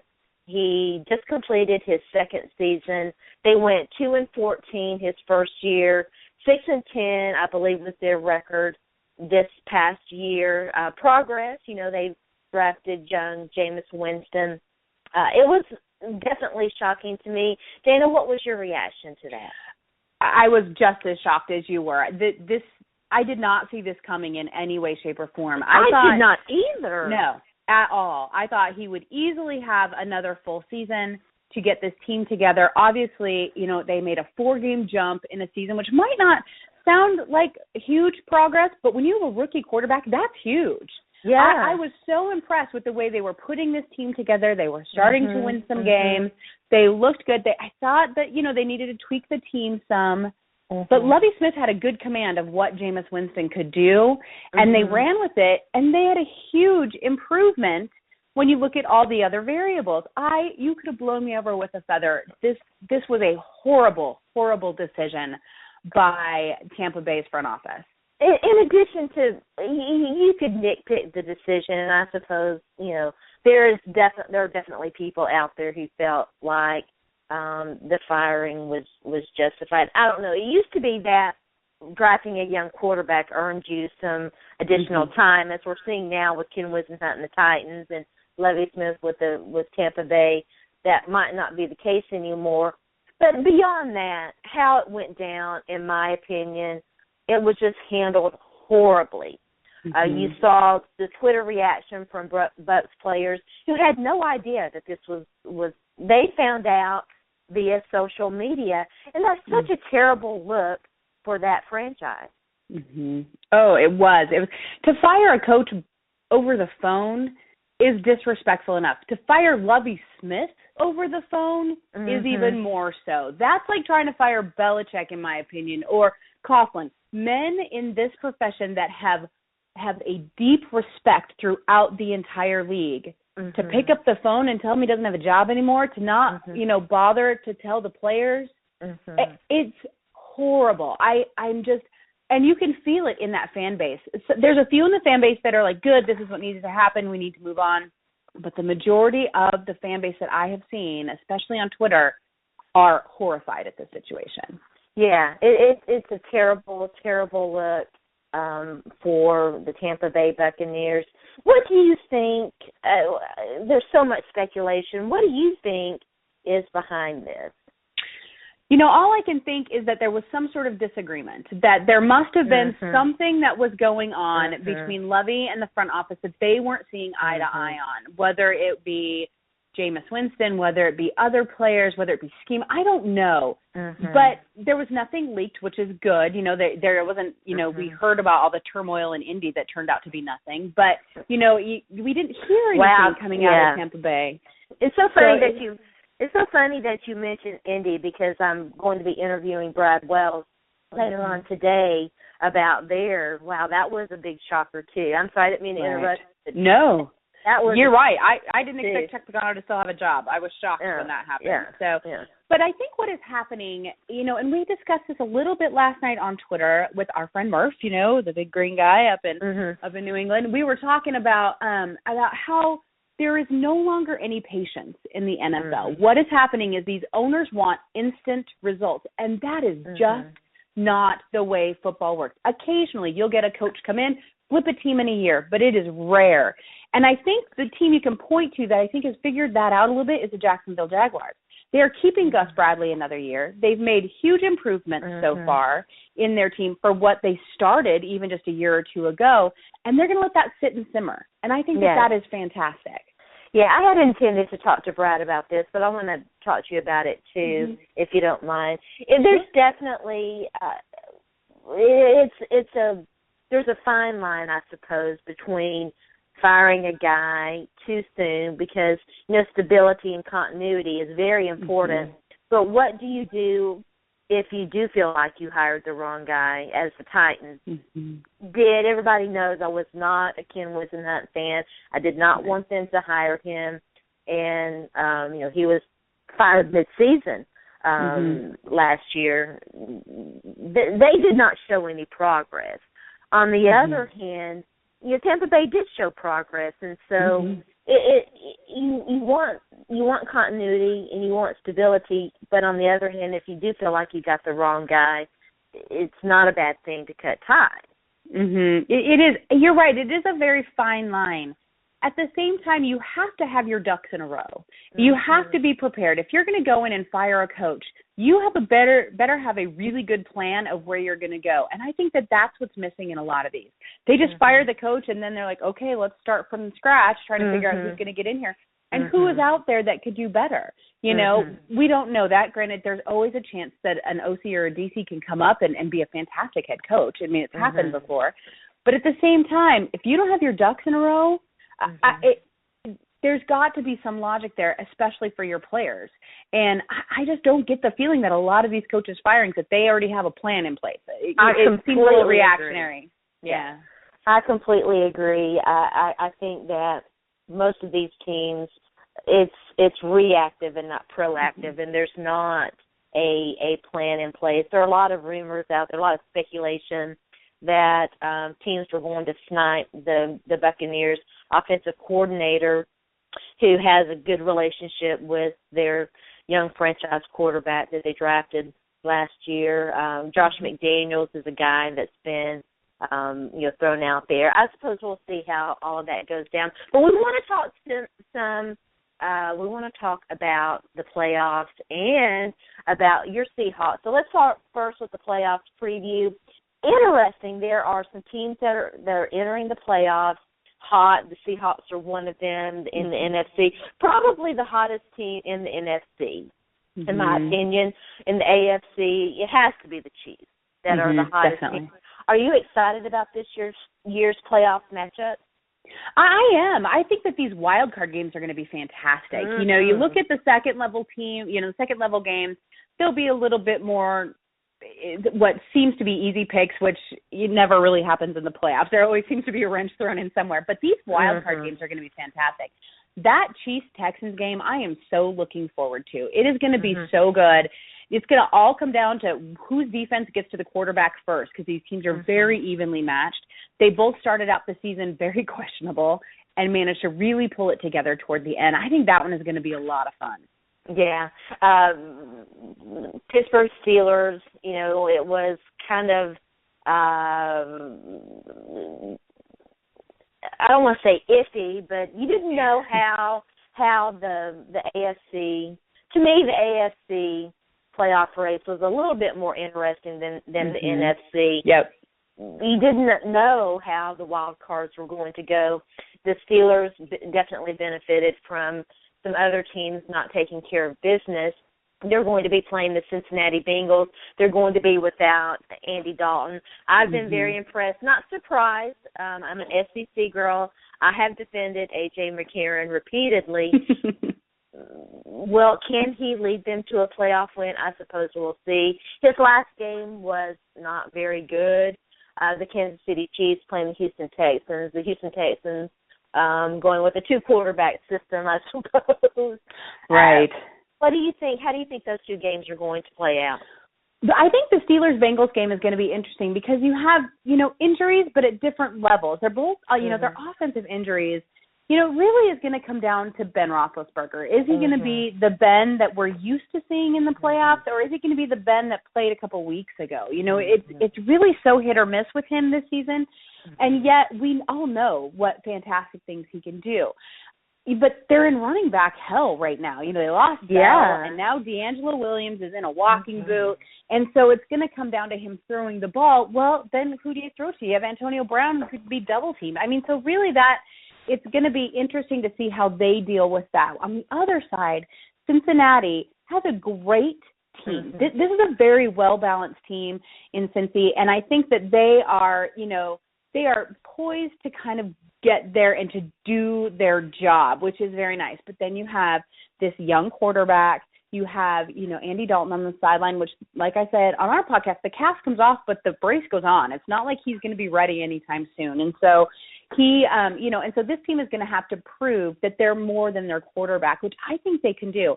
I still see the Steelers winning this game. I think Ben Roethlisberger will be the Ben that we expect to show up. But this one's going to be a close one. Definitely. Alex Smith is having a career year for Kansas City. They're definitely hot. It does seem like they should be the winner in that matchup with the Houston Texans. But you never know. Let's go ahead and turn to the NFC because I want to talk to you about the Seattle Seahawks. I'm fascinated with the Seahawks and Vikings matchup because I think that they are such similar teams. And they're going to be the matchup is very similar in that, Beast Mode is back, Marshawn Lynch is back, but in his absence, the Seahawks have really let Russell Wilson cook, and he is definitely the hottest quarterback in the league right now. His numbers are astounding. And you can compare that very similarly to what the Minnesota Vikings are experiencing. Adrian Peterson is a great running back. Everybody knows that. That's not in any doubt. Excuse me. Yet when Adrian Peterson isn't the focus on the offense, they have a better offense. Teddy Bridgewater is able to get going and do what. And he's a special player too. Not he's not on Russell Wilson's level yet. He's a young guy. How do you see the matchup? I think that this is going to be a very different game than it was a few weeks ago. When the Seahawks and Vikings played in the regular season, the Seahawks, they pretty much killed that team. Yes. But at the same time, the Vikings had a lot of injuries. Right, exactly. They had their three of their most important defensive players were off the field, and so of course that's going to factor in.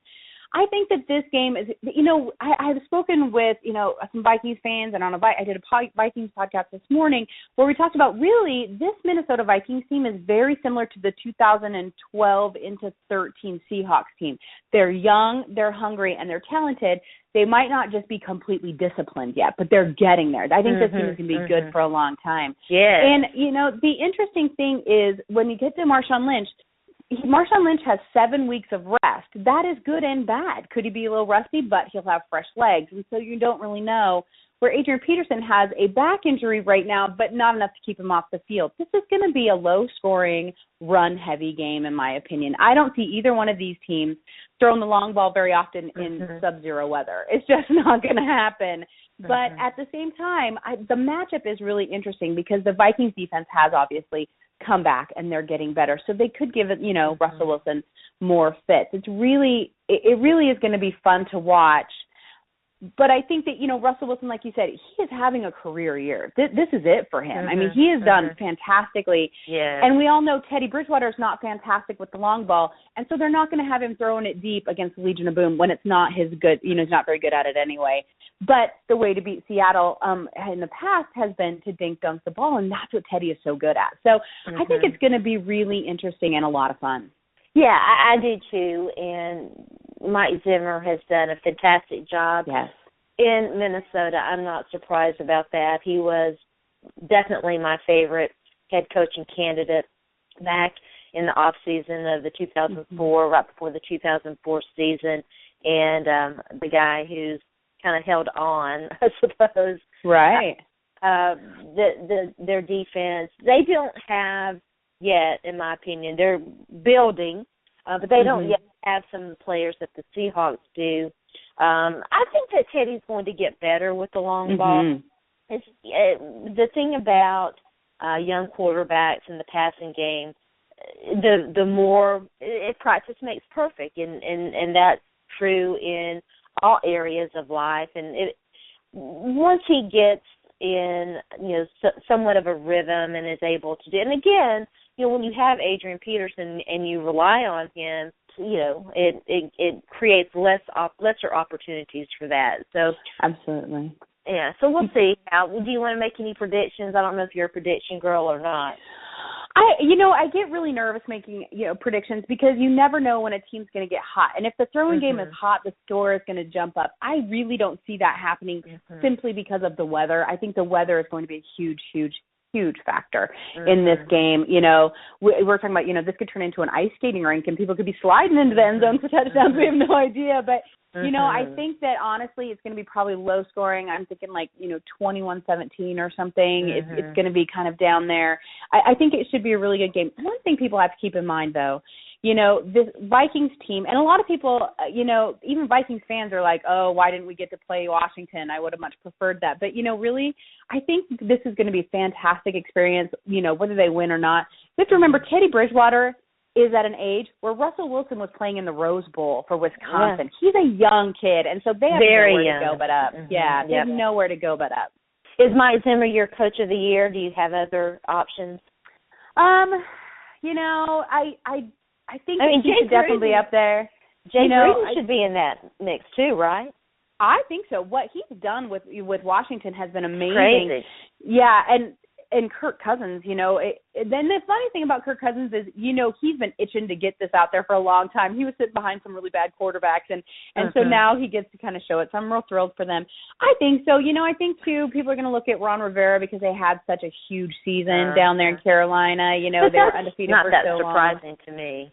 Yeah. It isn't to me either, but those kind of numbers resonate with people. I mean, it's the same reason, that Cam will probably end up MVP, although there's definitely arguments for a lot of MVP players out there. Yeah. But because that number, that 15-1 will stick out there, I think that he probably has a good edge. But Zimmer, what he's done, it has been fantastic, but I worry that it'll be overshadowed by record.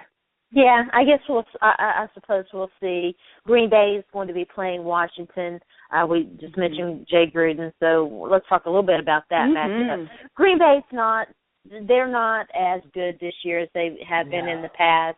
they miss Jordy Nelson. They're still trying to figure out their tight end position. Aaron Rodgers has not been as good this year, though he is still Aaron Rodgers, and I would take him probably over most any quarterback in the league. Their running game has been iffy. Their offensive line, they cannot disaster. They can't seem to get their offensive line fixed, and this has been an ongoing problem for them. Washington, on the other hand, we just talked about them. Kirk Cousins doing exactly what Jay Gruden wants and needs. Their defense is very underrated. I drafted defense in my fantasy playoff draft last night. Very underrated. They've been outstanding, really, all season long. Washington has to be the favorite in that game. I think you're right. And how crazy is that? Sharona, we would have not said that at the beginning of the season. We would have laughed. We would have laughed at anyone who said that. I know. And, the thing with Green Bay they've just slowly fallen apart. They were better at the beginning of the season, but as the season has gone, they've fallen apart. And you can blame, injuries as much as you want, but that was the beauty of Green Bay for so long, was their depth. They homegrew those players, and they just taught them from the get-go, and they were always so solid. But this year was an Achilles heel year for them. That offensive line has been Swiss cheese. Rodgers has been hurt every year the last couple of seasons. Remember last year in the NFC game, he's limping around, and now I'm wondering if he's hurt again, because he just doesn't look right. And how could he not be? He's getting knocked to the ground every other play. I know. It's really sad to watch. Green Bay, I think that when you consider everything, it's very much an accomplishment that they made the playoffs this year. It's going to be interesting to see how those young wide receivers, and I think that they're going to be fine. They just they really need Jordy Nelson back. Jordy takes a lot of the pressure off the other guys, because, as you know, and as most people listening out there know, the more people that you have, that teams have to scheme around, the better off you are. It just creates a balance there. So, do you want to make any predictions for? We know the playoff teams for who. Of course, your Seahawks are going to win the NFC. So they're gonna have to go through either Carolina or I guess they're going to match up with Arizona, right? If they win this game, that's going to be a tough game. They won the last one, right? 36-6. Yeah, it was we kind of murdered them a little bit. Yeah, it was a butt whooping. So very interesting. Who do you think is going to win the AFC?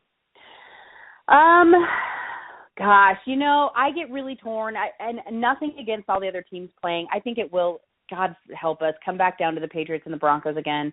I really do. But interestingly enough, I think with the defense that the Broncos have, I think they can get the jump on the Patriots. And so as long as Manning doesn't completely fall apart, and Osweiler, if he has to come in, can keep his head together, I think it'll end up being the Broncos. I know people are going to think. I think it's going to be the Chiefs. I have a feeling. Really? Yeah, I think it's going to be the Chiefs. You live in Kansas City, right? I do. Yes, they'd be thrilled to hear that. I think that they're finally going to do it. I do. Yeah. They're so hot right now, and of course I'm a big Alex Smith defender, and I'm okay with that. It's fine with me. He's a great player. We'll see. I just have that feeling. I want to ask you real quick. We talked about Russell Wilson. I want to ask you about the MVP award. Cam Newton seems to be, the odds-on favorite, but what Russell Wilson has done is pretty incredible. If he hadn't started out slower, slowly, his name would be, I think, more out there. What do you think that he has a chance? Probably not for MVP. I think Cam Newton is going to have that lockdown. I mean, let's be honest with you. Cam Newton, they have a great defense, but he's really carried that team. He's really kind of been the superstar for them. And I think that he deserves that to a certain extent. Offensive Player of the Year, though, I think is much more up for grabs. There's some great wide receivers out there, but I do think Russell Wilson is in the mix for that one. He's 25 touchdowns and 1 interception in the last 7 games. I mean, that counts for something. And so I think that, that he'll be more in the conversation there than MVP, because I'm pretty sure that Cam Newton's got that locked up. Yeah, I agree with that. Offensive Player of the Year, I just don't know. I just think Antonio Brown. Probably. I think he's going to get that. There's no one on. There's not another wide receiver on his level right now, in my opinion. He's just so much fun to watch. But I think that Russell Wilson might have a shot at All-Pro. What do you think about that? Maybe, but he did have that rough start. So it'll be interesting. Quarterbacks, people get so funny about quarterbacks. They don't like to let in new quarterbacks into that elite level. It's the same 5 guys over and over and over in the conversation. But I think that this year he's really proven that he's not just a running quarterback. He can throw from the pocket. And that might change some people's opinion on him. Do you think that there are any other candidates on the Seahawks who might win the All-Pro award? It's been kind of an off year for a lot of the Legion of Boom guys, but I still think Sherman always has a chance at that. When he's only getting thrown out on his side, 2 to 4 times a game, that says something. He might not have the interceptions, but if the ball never comes his way, I think that there's probably a pretty good chance for that. Our linebackers are always in play. KJ Wright has had a screaming year. He has done amazing. Earl Thomas, our safety, he's had an off year this year. He's still Earl Thomas, still one of the best in the league, but this just hasn't been the strongest year for him. And, sadly, as fantastic as Doug Baldwin has been, I think he'll be overlooked still. I think he's got to do this a couple years in a row before he gets that true recognition, which the chemistry that he's built with Russell Wilson, I think that he's a very good chance of just continuing this streak. You mentioned Doug Baldwin. I'm a Doug Baldwin fan. I know you are. Yes, I do. I love that. I want to ask you about your very exciting young, he's a rookie, I think, Tyler Lockett, yes, rookie out of K-State. Wow. Does he have a shot to get Offensive Rookie of the Year? I think that that's going to be very hard to take away from Todd Gurley. I think that is what Todd Gurley has done for the Rams. He was their bright spot, and deservedly so. He's a fantastic runner. You have to love what he's done. So I think that that's pretty difficult. I think if he had peeled off maybe 1 or 2 more returns for touchdowns, I think Tyler Lockett would have been a little closer. But you can't, you can't ignore what Tyler Lockett has done this year. The kid came in screaming. They picked him up. He is, and they picked him up for special teams, and then just said no. He's way past just a special teams returner, and put him into the regular game, and he's done so well. And that's really fun to see these kids that come up that maybe didn't have the hype of some of the first rounders who just storm and take over the league. I love it. Yeah. It's still premature. You're in the playoffs. Do you have an off-season wish list yet? Positions that you think the team should look at? Well, I always say offensive line for every team, because it just seems, other than Dallas last year, every team had problems there. There's not a lot of great offensive linemen out there. There's not. And it's crazy. But it's a tough position. This is a pretty strong draft for offensive linemen. Right, and that's why it's on my wish list. I hope they go in and pick up a couple of these kids. Now, we have greatly improved this year, and people are really starting to fall into taking over their spaces. We had a lot of movement. We moved guards from one side to the other, we turned a tight end into a tackle. So, we did all kinds of interesting things, but I still think you can never have, enough there. It breaks my heart to say, but I don't think Russell Okung will end up back with Seattle next year, so we will need to replace that position. So I think that that'll be really important for them. And other than that, we need to get a little deeper in our secondary again, just because they just seem to be a little injury prone, and not our starters, but the second level guys. And so I think a little more depth there would be good. But, the beautiful thing about the way, John Snyder has, and Pete Carroll for that matter, have put this team together is that we're very well balanced. And that's really, really been important when it comes to, salary cap and everything. We're not going to be in salary cap hell. Everything's going to, everyone's pretty much locked down for a few years. So we're pretty settled. Yeah. They definitely draft well and are very good about picking up guys as undrafted free agents and building that team. Shout out to them. Kudos to them. Pete Carroll is now, the oldest, longest tenured coach in the league. I know. That's amazing, because he acts like he's 40 years old. I know, right? But he's now the oldest coach now that Coughlin is out. Yeah, and you would never know it. But, I think we have, at least 3 more good years out of Pete Carroll before that might have to change. So we'll see how that goes. Well, we'll definitely keep an eye on that. He's definitely young at heart. He'll coach longer than anybody, I think. Well, it'll be fun to watch. Real quick, a lot of teams out there. We talked about Lovie Smith. I should have asked you about this then, but if you had to name the top 3 head coaching candidates out there, there are a lot of names. Who would you pick? Well, I think it's fascinating that we talked about this on the podcast. That Gates, everyone and their brothers interviewing Gates, and why? Yeah. He's I don't get it. The Broncos. It's very confusing. I'm like, the guy must be a great interview or something because we're all have a missing good agent. something. Yeah, exactly. I really think Mike Smith will be picked up. I think that he took a year off and can regather now. I think that he'll probably come back in and make a good impact. I thought he did well in Atlanta. He just was having some pieces issues there. And so I think those two, and then I really do think Josh McDaniel will probably end up a head coach somewhere again. I think that he'll do that again, just because he already has the experience. He's not too green in that aspect. So I think really those 3. Everyone talks about Hugh, I know, and he'll be fantastic and great, but I just really think that those other 3 will probably be the top 3 right now. Yeah, fair enough. Well, I should ask you about this too. Johnny Manziel, what are your thoughts on him? The kid's a nightmare. I'm like, who in their right mind wants to take a chance on this kid at this point? Jerry Jones. Well, and we all know Jerry's crazy. You said right mind. I'm sorry. Yeah. You said right mind. So. Exactly. No, I almost feel bad for the kid. It's like, where is his leadership? Who are the strong people around him to say you are ruining your entire career because you can't pull your head out? And we've seen these kids change on a dime. I mean, Tyrann Mathieu is a perfect example. The kid was horrible in college. He had all kinds of problems. He got to the pros, took him a year, and he figured it out. And now he's a fantastic pro. So it can happen. But at the same time, I just don't know. He just doesn't seem to care.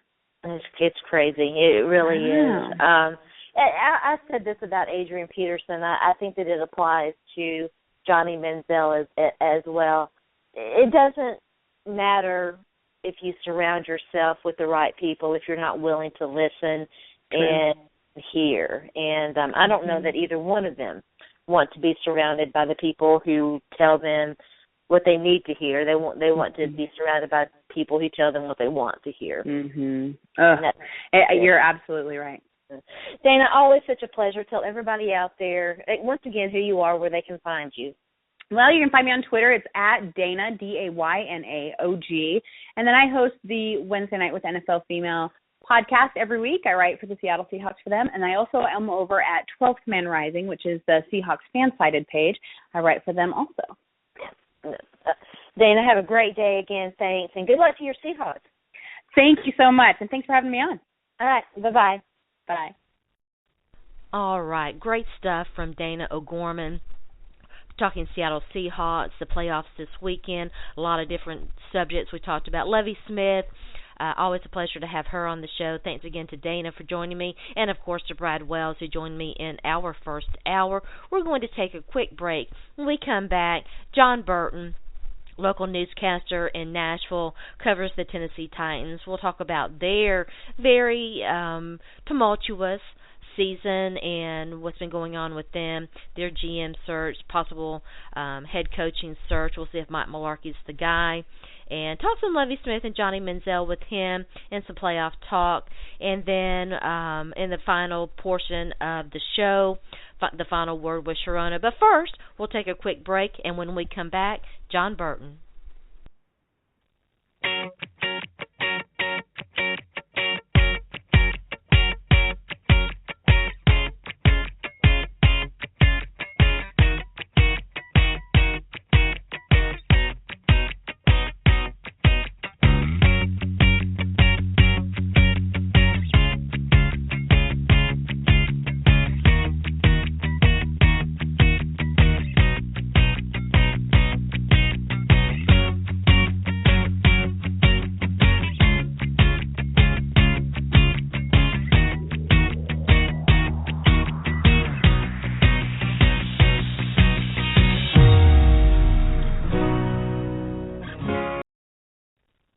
All right, welcome back. As promised, I'm joined now by one of my favorite people in the entire world, not hard on the eyes, the king of Nashville, Mr. Jon Burton himself.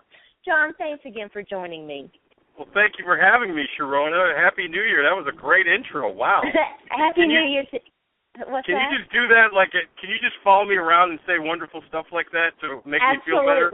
Absolutely. It would be my pleasure. I had a wonderful New Year. I hope that you did too. Always such a pleasure to have you on. It's been too long. Rather interesting times in Las Vegas. A lot of change and turmoil for the Tennessee Titans. We're going to jump right in because there is a lot to talk about.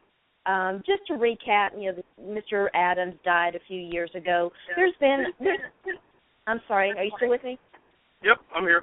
Yeah, there's been a little bit of I don't want to say an ownership dispute, but as things happen, you have to figure out what works and what doesn't work. It does look like Amy Adams Strunk is going to now be the owner in charge. Is that your understanding of the situation? Yeah, that is my understanding, that Amy Adams Strunk is going to take more of an active ownership role with the Tennessee Titans, and I think it's a good move. I do too. They tried it with our buddy Tugboat Tommy there for a while, Tommy Smith, but he's just not a football guy, and I think Amy Adams Strunk is a little bit more equipped to handle the day-to-day operations of owning an NFL football team. So, she'll be the acting owner.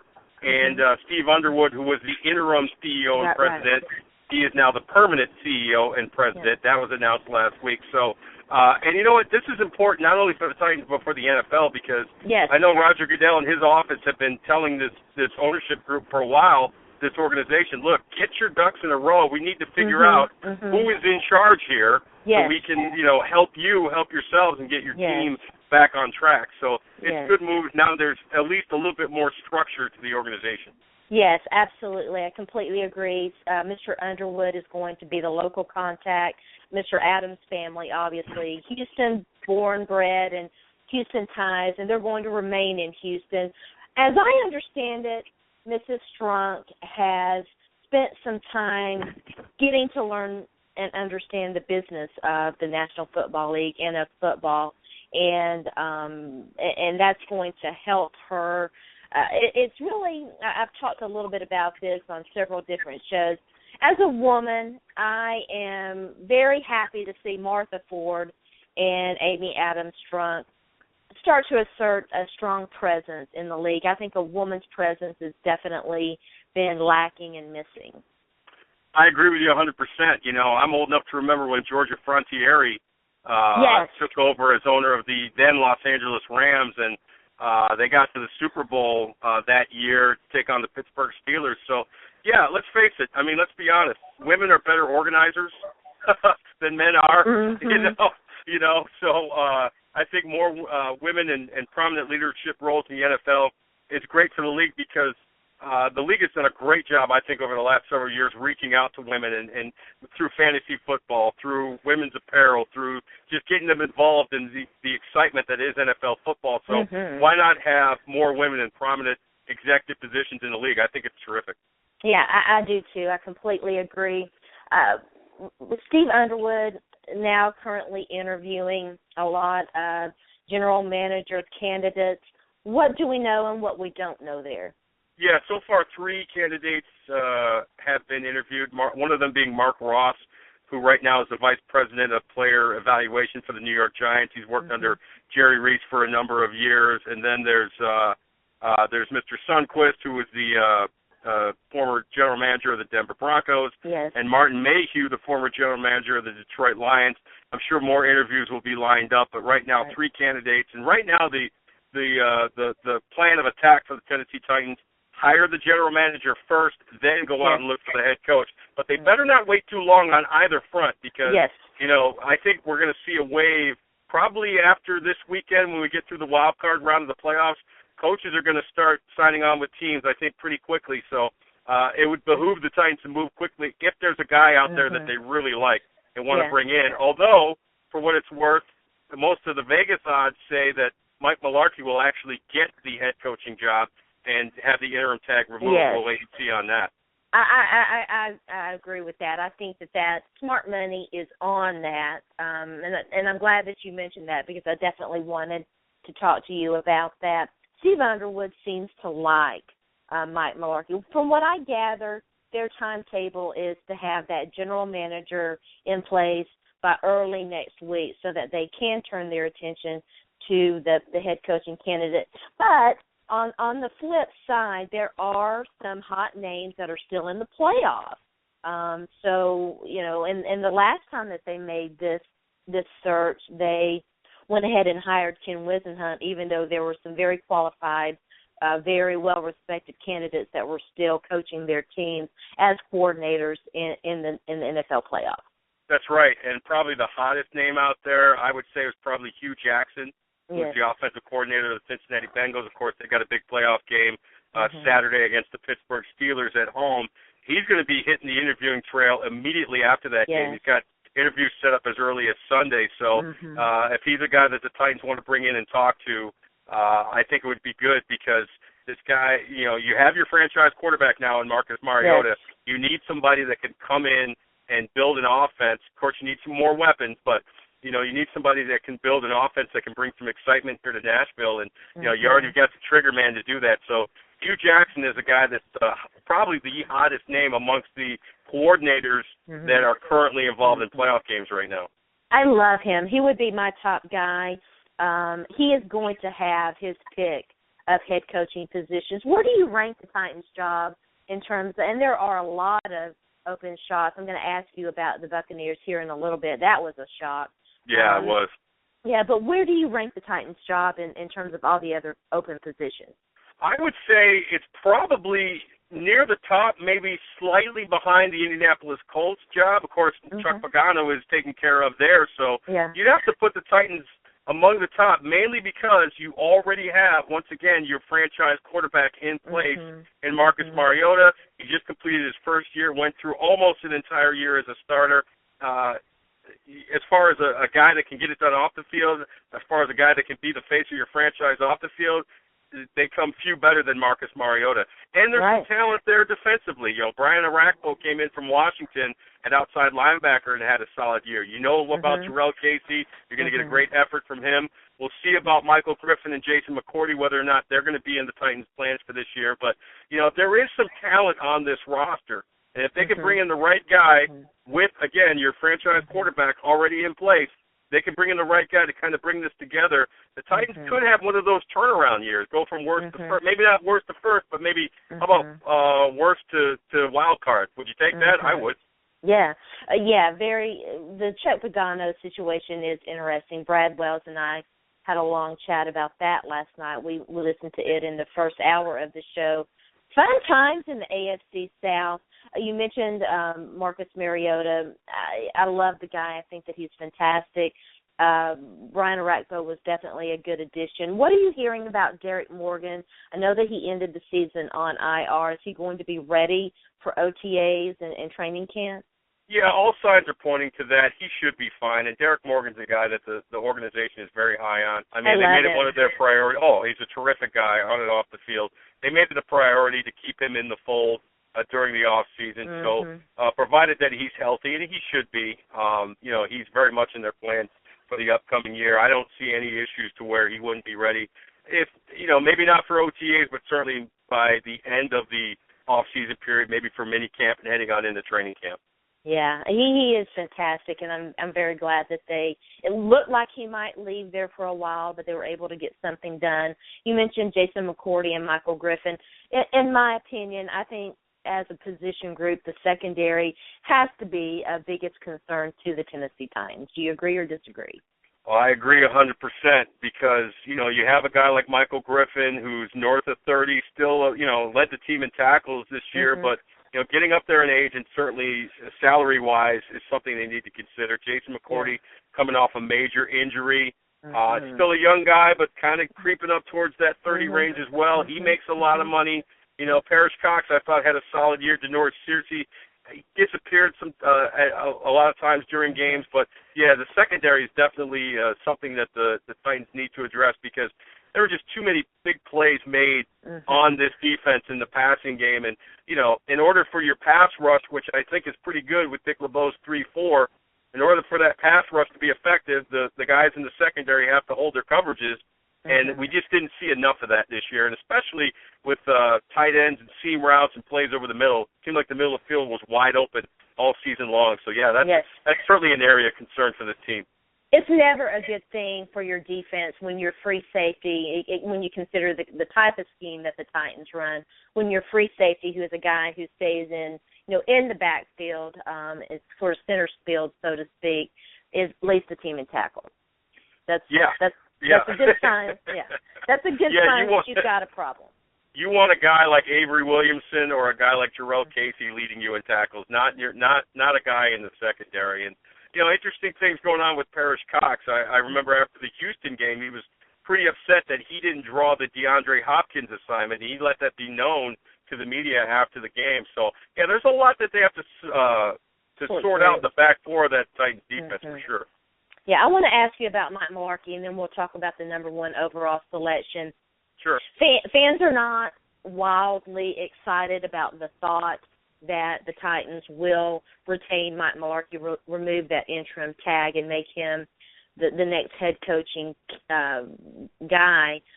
But in reality, is it going to be, will bringing in a new guy make fans? You're never going to please everybody, I guess is my point. Right.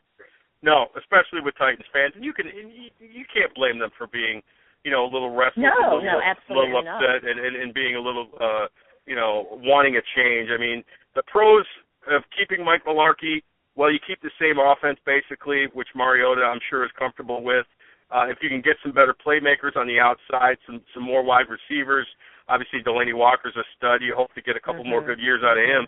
But they need more playmakers on the outside. But the offense itself is pretty effective. Here's the thing about the Titans offense, and I'll get back to Mularkey in just a second.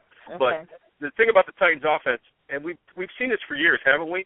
Yes. They need to establish, what are we as an offense? Are we a two tight end, pound the rock offense, or are we a spread them out, shotgun, throw the ball over the field offense? They need to figure that out. But if you keep Mularkey, defensively, you keep Dick LeBeau and presumably Ray Horton. And I think the Titans defense, they finished, I believe, just outside of the defense this year. For a team that won only 3 games, that's significant. It is. That's really good. Dick LeBeau came in and made a significant difference in this defense. I think where they are defensively is pretty good. You want to bring in another head coach who's going to bring in another defensive coordinator. Now, all these guys have to learn a new system. I don't know if they want to do that. So keeping Mularkey would certainly be a step in that direction. But I understand from the fan standpoint, it's kind of like, all right, it's the same thing again. It's basically, Ken Wisenhunt 2.0. It's the same stuff. The fans want an exciting, wow me kind of hire, right? They want like Rex Ryan, only the Rex Ryan who can win. A guy that's going to come in, talk big, talk tough. Hey, we're going to turn this thing around. Don't you worry, Nashville. I'm here. All your problems are solved. Mike Mularkey's not that kind of guy. But you're right. The front office loves this guy. They love the fact that I think even though he only went 2-7, 2-8, whatever it was, he came in and really, really kind of steadied the ship once Wisenhunt left, because Wisenhunt left with a lot of baggage, as you know, when he was fired. And Mularkey was able to come in and kind of calm things down, settle things down a little bit. I think they like his demeanor. I think they like the way he relates with players. So I think it's a decent chance that Mularkey is the guy. I like Mike Mularkey. I know people. I think part of the problem, of course, is that every time he's had a head coaching gig, and he didn't get a fair shot in Jacksonville, but he's not the guy that fans look at and say, oh, look, he's been successful there, here. You know what I'm saying, and so but yes, I agree. He did steady the ship, and he can run a very good offense. They're still a few pieces away from being able to do, I think, what he wants to do. But the players love him.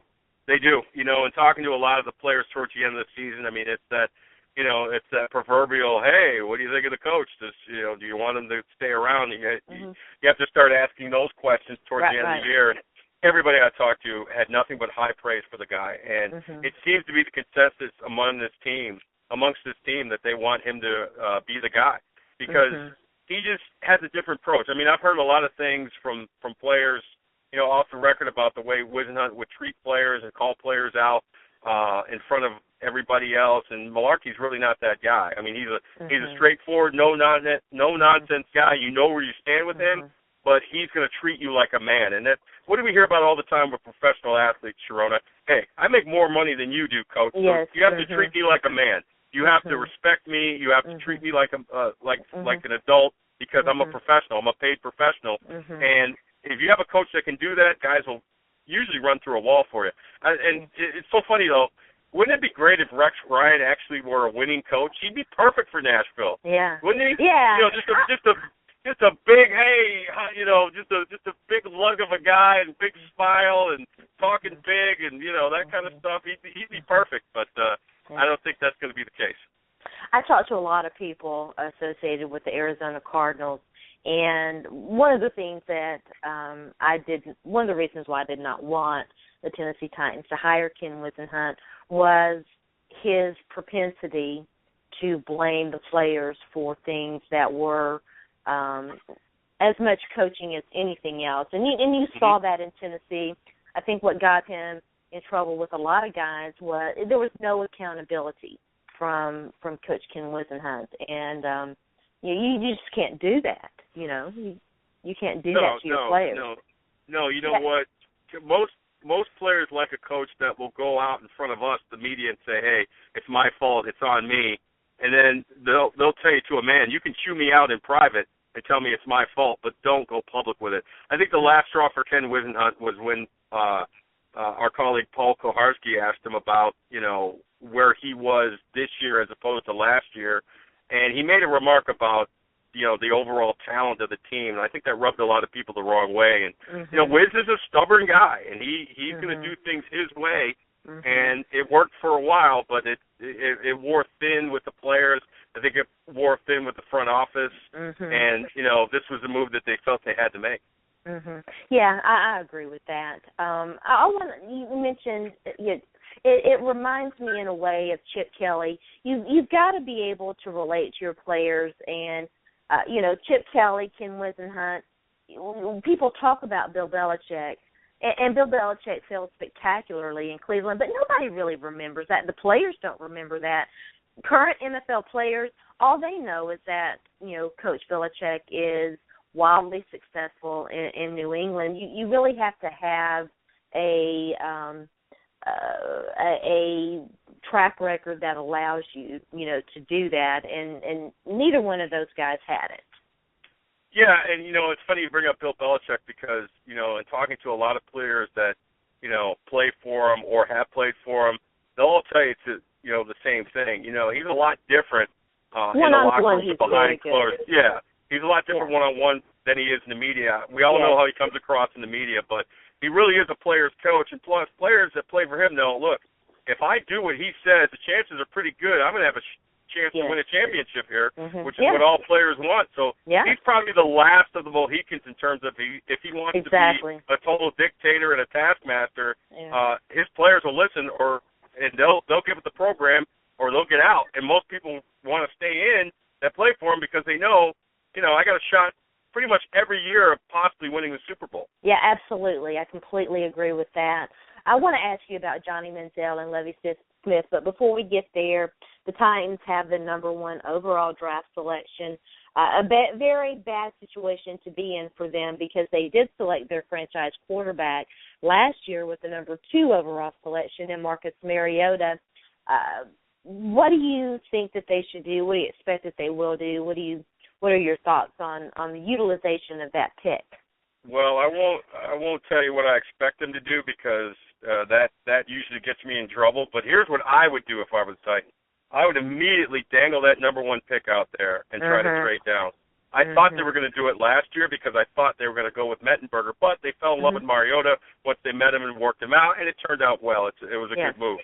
Now, if they have Mariota, there's so many teams out there that need quarterbacks. It's not a great quarterback class coming in, but we'll see. We say that now. We'll see what happens after the combine when guys work out and interview. Exactly. We'll get more information about that going forward. But unless they are absolutely in love with Joey Bosa out of Ohio State, I would dangle that number 1 pick, and I would try to trade down, get as many picks as possible, and because this team needs bodies. Let's get some draft picks in here. Let's get some bodies in here. Let's get some good players competing against one another this offseason that will make this team better once the regular season rolls around. That's what I would do. I would try to trade out, stay in the top 10 if you can, but even if you could stay within the top 15, I would dangle that number 1 pick. I would talk to the Browns about maybe swapping. I would talk to any number of teams that are in need of a quarterback because, and that's not a bad chip to play because we all know without a quarterback in this league you can't win. And the big reason why so many teams aren't winning is because they don't have a quarterback. Absolutely. You mentioned Delanie Walker before we move away from the Titans. I just got to throw this out there. One of the few times that the Tennessee Titans did listen to Sharona. Sharona lobbied hard for Delanie Walker the offseason that they signed him, and he's just been such a fantastic pickup. He has to be the MVP of that team from the last 2 years. I don't think there's any question about it. I mean, he's the ultimate lead by example guy. I mean, whether it's talking to the media after a tough loss, whether it's working hard in practice, playing hurt, showing up, playing his butt off, no matter what the score is. I mean, he's the guy that sets the tone, sets the example for that team, and I couldn't be happier for him. His success, obviously, it's tied into the team, and the team's not doing so well. But if anybody deserves to have a good contract and to have accolades brought upon them, it's Delanie Walker because, like we like to say in our business, Sharona, he gets it, and both on and off the field. Yes, I completely agree. One of my absolute favorite players in the league. And you mentioned it, you know, he holds other people accountable, but he holds himself to that same standard. You know, he holds himself accountable as well. And those are the guys that get it. He will be the first to tell you if he had a bad game. He will be the first to tell you if the overall performance of the team. You know, when you follow a team, when you cover a team, Sharona, and you know this, there's always those 2 or 3 guys, especially in football, that you can talk to that kind of you can gauge the pulse of the locker room through that individual, and Delanie's one of those guys. And like you said, he will hold guys accountable, but he's got the cred.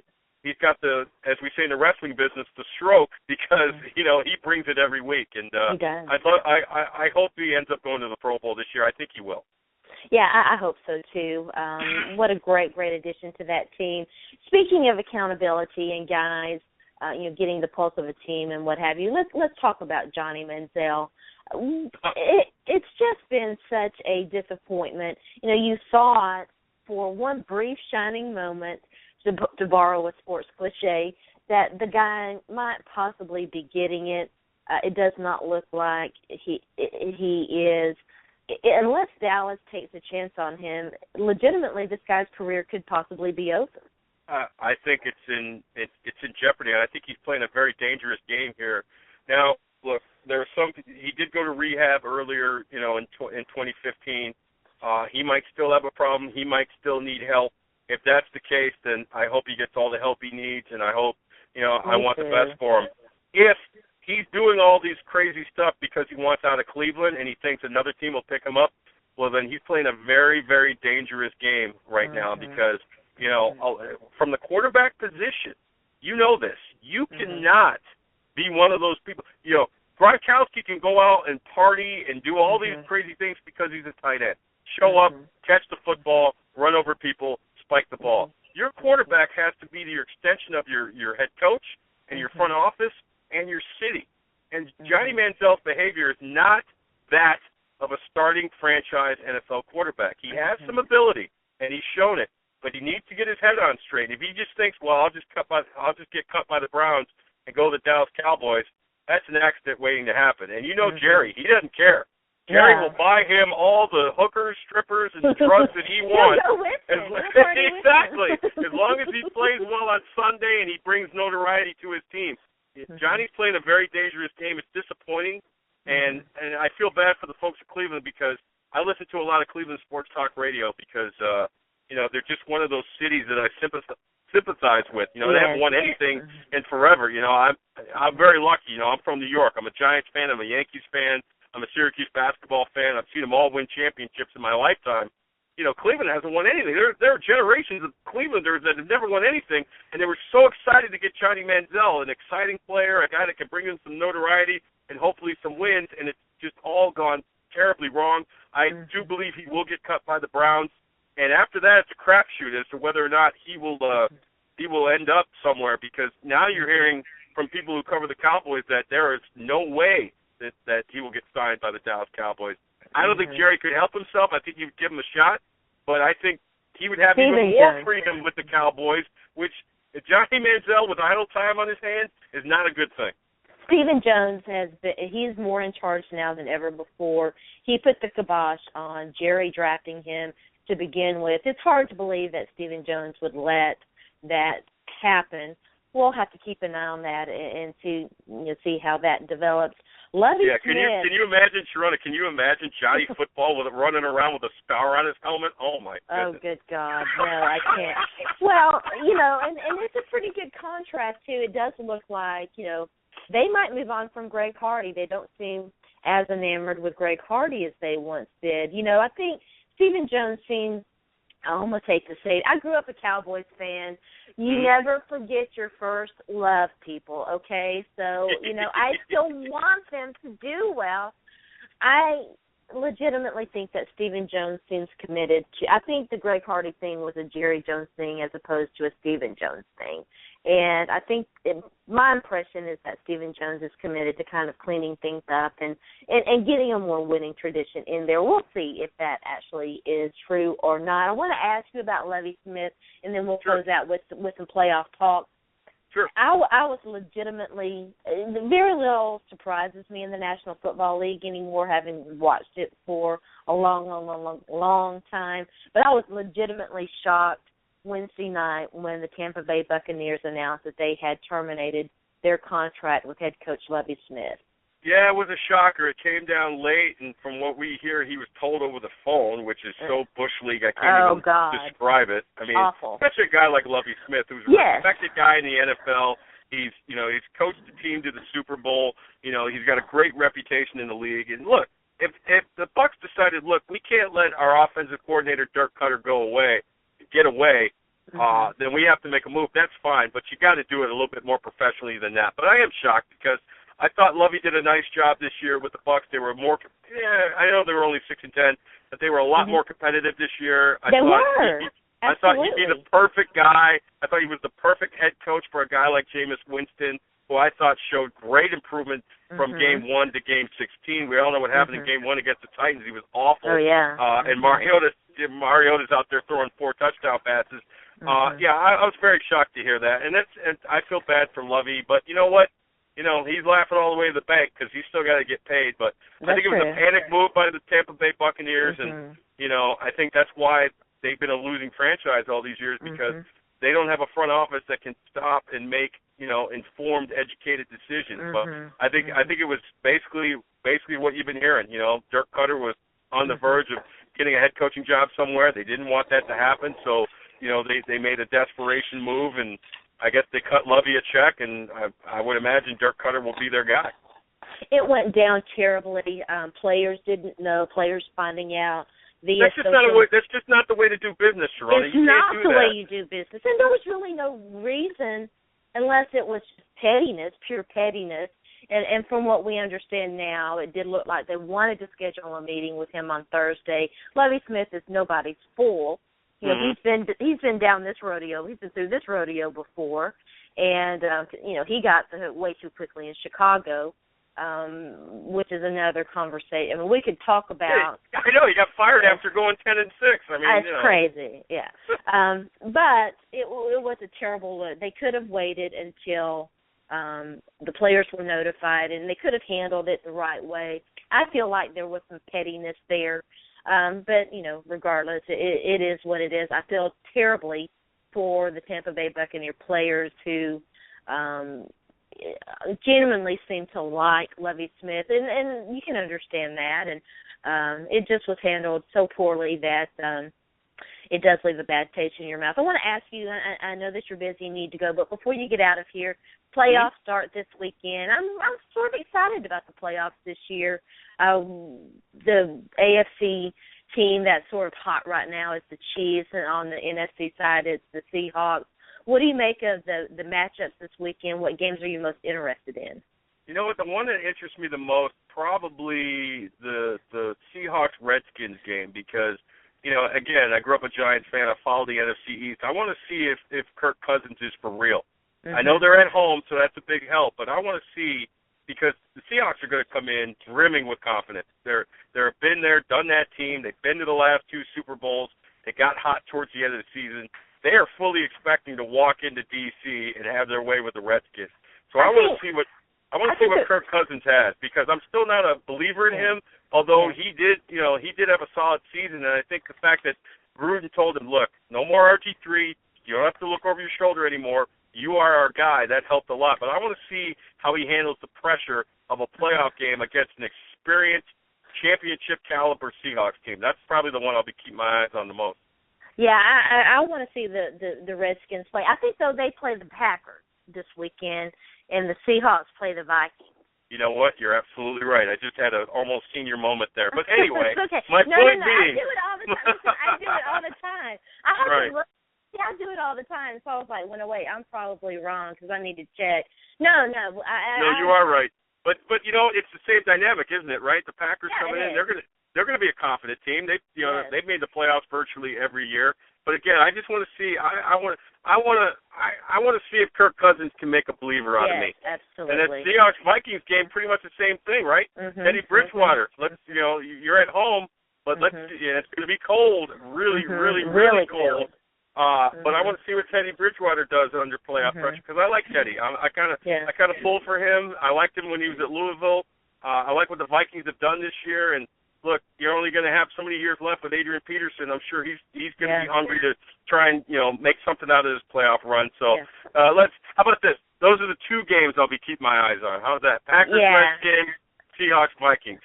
Yeah, I'm interested in the Seahawks-Vikings game, too, because I think that it's a fascinating matchup to me.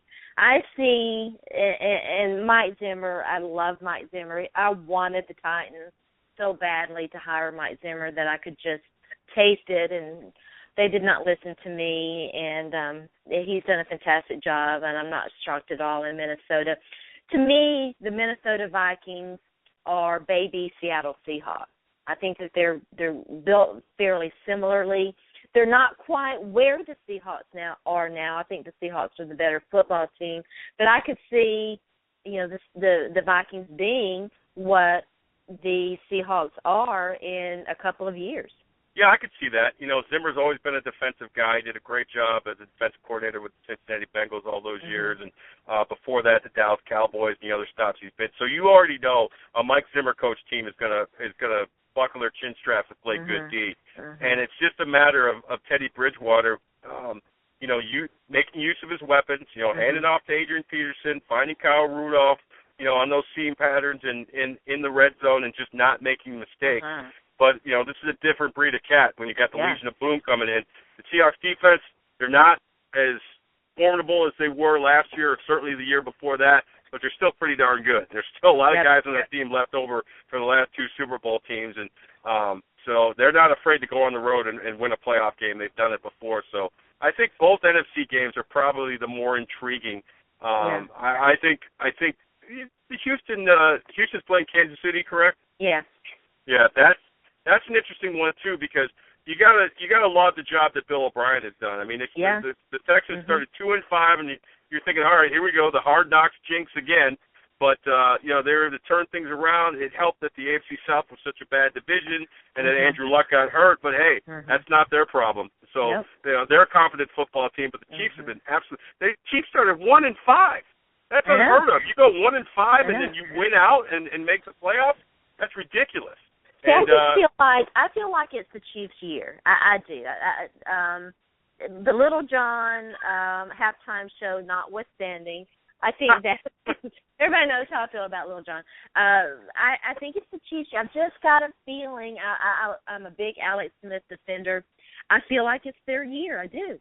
Well, I've always had a lot of respect for Andy Reid. Again, being a Giants fan and seeing the job he did in Philly all those years, and I don't think he gets enough credit for what he did in Philadelphia. They made the playoffs almost every year. They won the division a bunch of times. Trust me, at the expense of my New York Giants. So, I always saw the job that he did. He'd have key players get hurt, they'd still win. And Philly's a tough town, and unless you win, you're garbage. But I've always had a lot of respect for Andy Reid. The guy knows how to bring a team together and get them to play at their best. And yeah, you're right. Alex Smith is still standing, and he's making plays. He doesn't make a whole lot of mistakes, and he's been more of a playmaker this year. So you can win a championship with Alex Smith. Now everything else around him has to be just right, but you can win a championship with Alex Smith. Yeah, I talked to Brad Wells about this in some detail. Do you want to make a Super Bowl pick before you get out of here? Oh my goodness, Super Bowl pick. Well, you know what? I love Cam. Yeah. Yeah. I think it's going to be. I don't even call them the Carolina Panthers anymore. I just call them Cam. Yeah. So I think it's going to be Cam out of the NFC, out of the AFC. I will go with. Roll Tide. I'm going to go with the Cincinnati Bengals. Why not? There you go. You know what? I like A.J. McCarron. I think he is going to win this playoff game and possibly lead them to the Super Bowl. I like it. Yeah, they got a great roster. And, as long as he plays within himself, doesn't make a lot of mistakes, there's enough talent around him to where they can make a run. I really believe that. Absolutely. John, always such a pleasure. Tell everybody out there where they can find you on social media. Sure. First of all, sorry for screwing up the playoff games. Oh, people. no. It's been a long week. Haven't got a lot of sleep. Johnny Nashville here doing his thing. You can. I have two Twitter handles. The first one is at NC5_Jon Burton. Let's see. Instagram, Snapchat, Periscope, and Twitter. My other Twitter handle is at JohnBurton32. I also provide personal training services here in the Nashville area. You can hop on my website, www.justbelievefitness32.com, and I think that's it. But I'm more than happy to give John. Just Google me. I'm out there somewhere doing something. There you go. I'm more than happy to give John an endorsement. If you've ever met him in person, he's very fit. He looks wonderful. So if you're in need of some training, get at him, people. Yeah, again, www.justbelievefitness32.com. I love training people. It's a blast, and I love being on your show, Sharona. I'm so glad we're able to do this today. Me too. Have a great day. Thanks again. We'll talk to you real soon. Okay, bye-bye. Bye. All right, that was my chat with Jon Burton. We're going to take a quick break. When we come back, the final word with Sharona. I've got some thoughts to share about the news about the Tampa Bay Buccaneers possibly hiring Dirk Kettner, the rather interesting news that came across Twitter last night about him, the National Football League, violence against women, their response, what they do publicly and what they do privately, often two different things, and some other thoughts as well. So stay tuned in. You're listening to Back Talk with Sharona.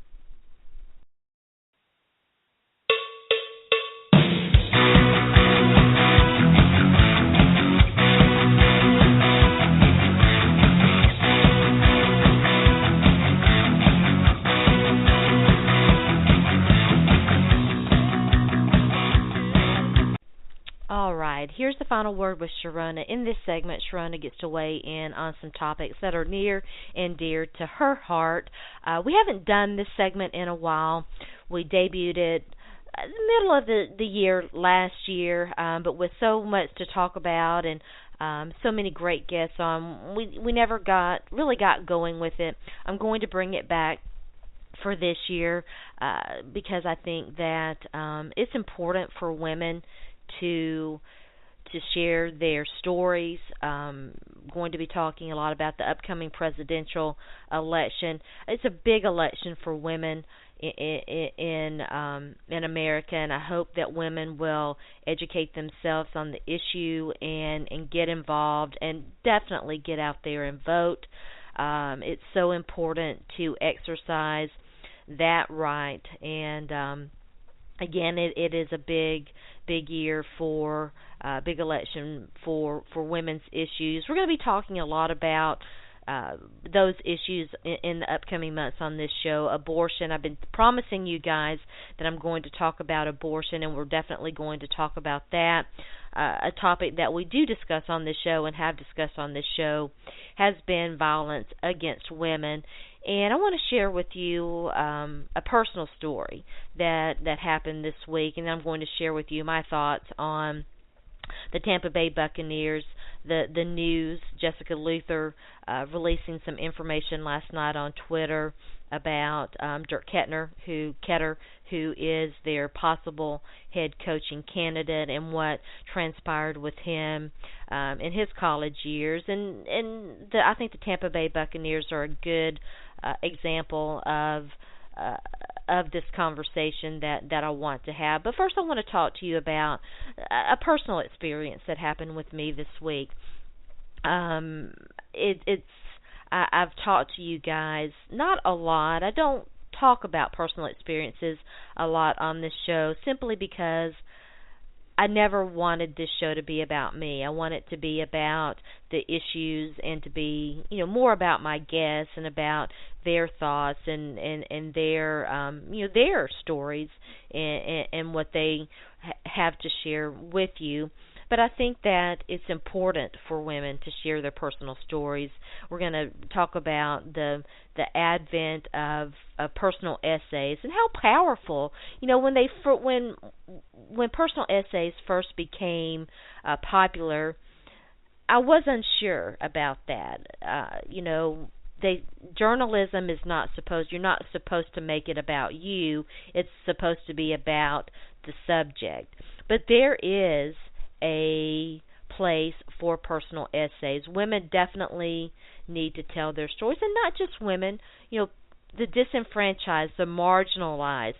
People who are marginalized in this country should share their stories about how they've been discriminated against, how they've been treated, poorly in response to, some different things. And it can be a very powerful way to illustrate how we can better interact with one another, how we can better understand one another, how we can show empathy toward one another. And for me, I think empathy is so important. If you can't empathize with others, you really can't understand them. You can't understand how sexism and racism and other forms of discrimination, discrimination by virtue of sexual orientation, how that impacts not just the people who are being marginalized or discriminated against, but how it impacts you. We should always challenge our preconceived notions, our notions of what we think, how we respond, how we perceive things, because we're all products of our environment, and you should never stop learning. So this week I had an opportunity to interact with someone that I admire very much, that I admire greatly, who is a great person, a great guy, and just sharing personal thoughts. And as it turned out, we were having a conversation late one night, and I had just laid down to relax and to possibly go to sleep. And as it turns out, I fell asleep because that's what I do. I'm fortunate in that regard, in that I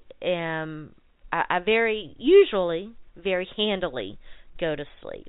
I very readily go to sleep. And so as it turned out, I fell asleep very quickly, and had missed a response, a message response, and when I woke up this morning, it was there. And so, I had gotten my first cup of coffee, was very groggy, very somewhat disoriented, not woke up yet, hadn't gotten my coffee. It's been a long week for me, and I've been very, very, very busy, and I was extremely tired last night, so there were a lot of cobwebs up in there. So the first thing that I did was, one of the first things that I did, in addition to responding to the message, was to apologize for falling asleep and not responding back. And the response that I got back was, you should never You don't apologize for that, and it was and this person is right. I shouldn't have to apologize for because it was late at night. I mean, people fall asleep late at night, right? But what this person doesn't know, and what I want to share with you guys, is that, as you know, I've shared with you before that I was in an abusive relationship, and this relationship, this man that I was, this male that I was involved with, that was very much a point of contention with him. Me falling asleep and not responding back, not taking the phone call, not paying attention, not giving him attention. And so, I fell into that habit of apologizing because that's what I would do, that's how I survived. That's how I handled the the you don't care, you don't pay attention to me, you should stay up all night and pay attention to me aspect of that relationship was by apologizing or forcing myself to stay awake. And it got me to thinking about how the emotional scars from abuse definitely carry with you throughout the course of your life, and it does bleed over into, gosh, that was kind of a bad way to put that, but it I don't want to say interferes, but it definitely surfaces itself in your interaction with other people. And this relationship has been over for a pretty good while, but I find myself falling back into those old patterns. Those old patterns of trying to appease. Appeasement is a big thing. When you're in an abusive relationship, you try to appease that person in any way possible because that's how you survive. That's how you try to make sure that and emotional abuse is as deadly and damaging and long-lasting as physical. The scars fade, the scars go away, but the long-term effects, so often they do not. And so I found myself thinking about that as I was preparing for today's show, and I wanted to share that, just that little snippet of what it means to have to carry those scars with you into your future relationships with people. So take that for what it is, my own little personal sharing story with you. I'm going to do a lot more of that. I'm committed to sharing a lot more so that people do get to know me a little bit better. So I hope that that proves helpful to you. We're going to take another quick break. When we come back, my thoughts on the Tampa Bay Buccaneers and how the NFL really doesn't give a shit about women. So stay tuned in. You're listening to Back Talk with Sharona.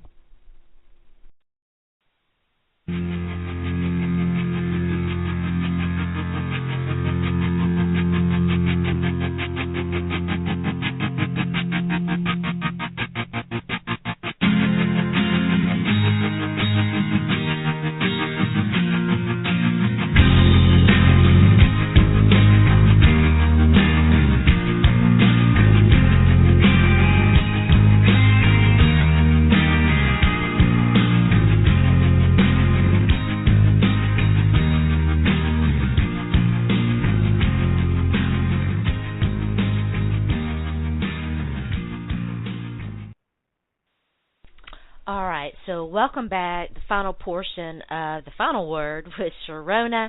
Talked a lot about the Tampa Bay Buccaneers on today's show, and Jessica Luther reports a lot about sexual assault, and she's writing a book about assault on college campuses, and she reshared, I was not aware that I somehow missed this, from the end of last year. She had shared some information about what had happened with Dirk Cutter with his some of his players when he was a college coach at Arizona State.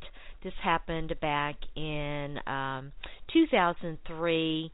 There was a player who was nearly kicked out of school for grabbing, touching, exposing himself to multiple women.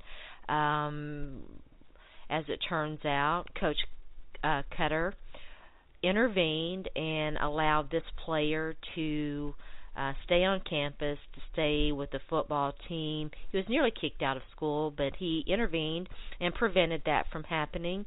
The university allowed this unnamed college player to stay in school under a quote-unquote zero-tolerance policy. And as it turns out, what happened next is horrifying and unfortunately far too common. This college player stalked and raped another student, and the school settled with that student, and it led to some changes, but as it turns out, women always pay the price here for society's willingness to enable and allow not just our athletes, but our heroes. Bill Cosby has been in the news. We're not going to talk about Bill Cosby on today's show. It's kind of a sports-centric show because of the playoffs and just because of the way guest scheduling went down.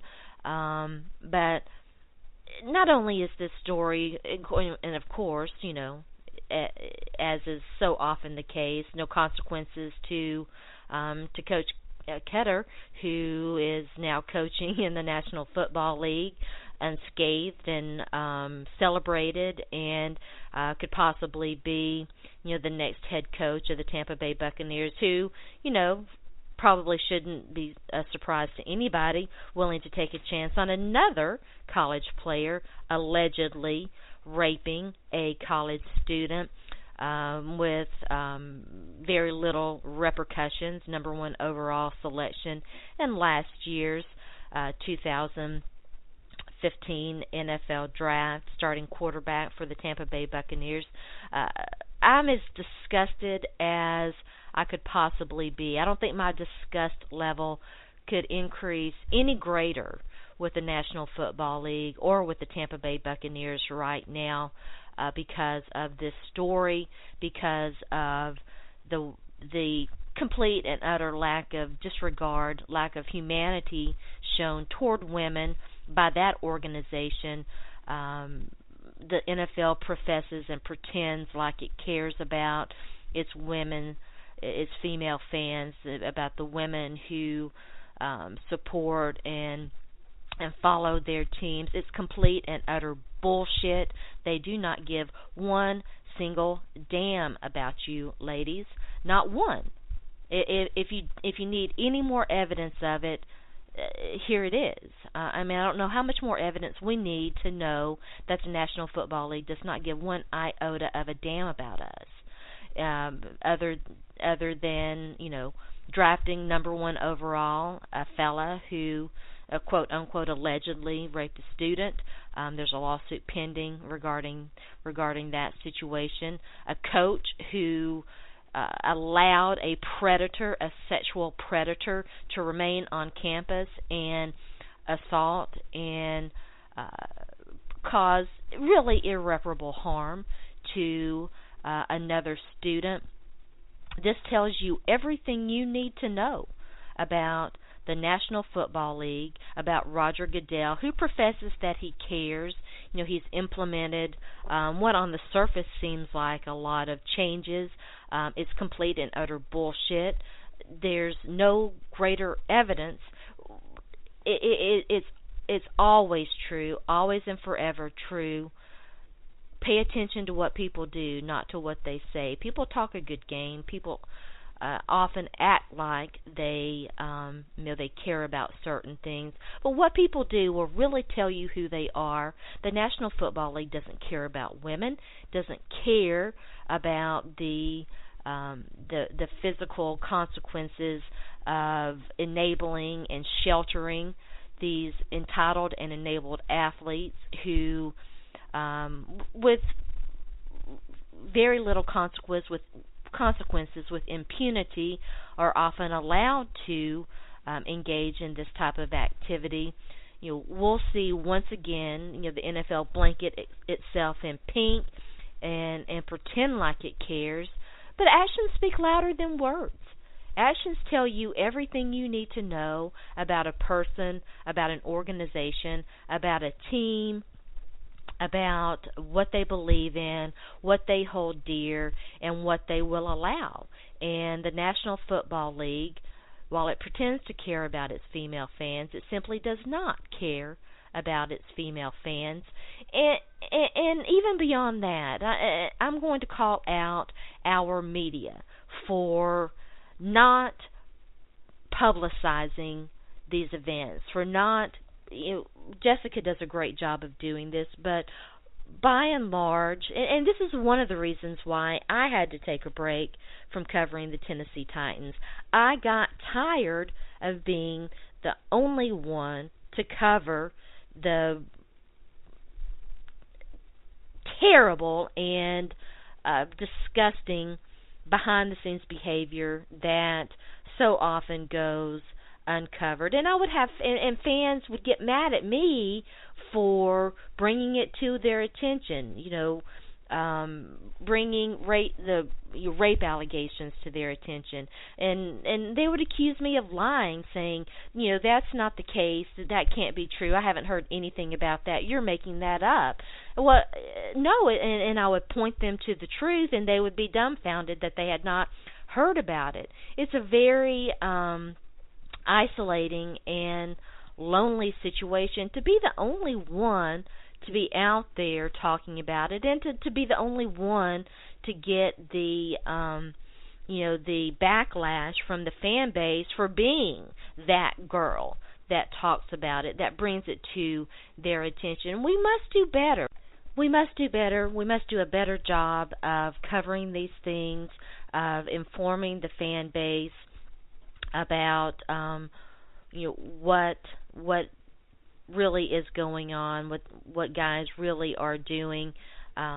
Far too often we trade access for for silence, and it's wrong. It sends a terrible message to the victims. It sends a terrible message to these guys, and it is morally indefensible. We have to do better. We all have to do a better job, and hopefully by sharing our personal stories, by talking about these things, it will lead to changes. It will lead to a better understanding of how, as a society, we can do a better job with violence against women, with the residual damage that comes from those types of situations. So I just thought I would share that with you guys. We'll take another quick break. When we come back, we're going to wrap it up. So stay tuned in. You're listening to Back Talk with Sharona.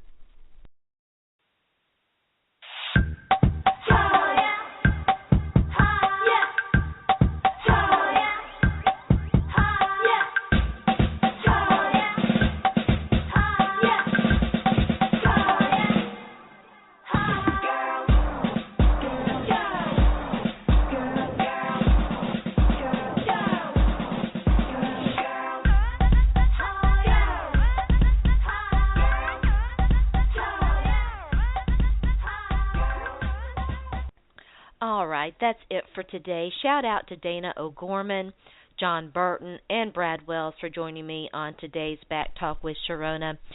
Great stuff from all of them. And as always, I'm so thankful to have so many wonderful people, so knowledgeable and so dedicated in their respective fields, willing to donate their time to come on this show and talk about whatever topics are cooking or popping for that show. And to you, my listeners, for listening and interacting with me. I hope that you have a very wonderful Friday. We'll be back next week. For the time being, we're going to stick with a one-show show per week format. For the last couple of weeks, we've done a Friday show. We may stick with that for the time being, although at some point I think that we're going to move back toward a Wednesday format. I like doing a midweek show. I think that is where I'm going to probably end up, but we'll see. I'm flexible about that. We'll see how that goes. Again, you've been listening to Back Talk with Sharona. I am your host. My name is Sharona. You can follow me out there in Twitterland at Sports by Sharona. Have a wonderful weekend, and we will be back next week.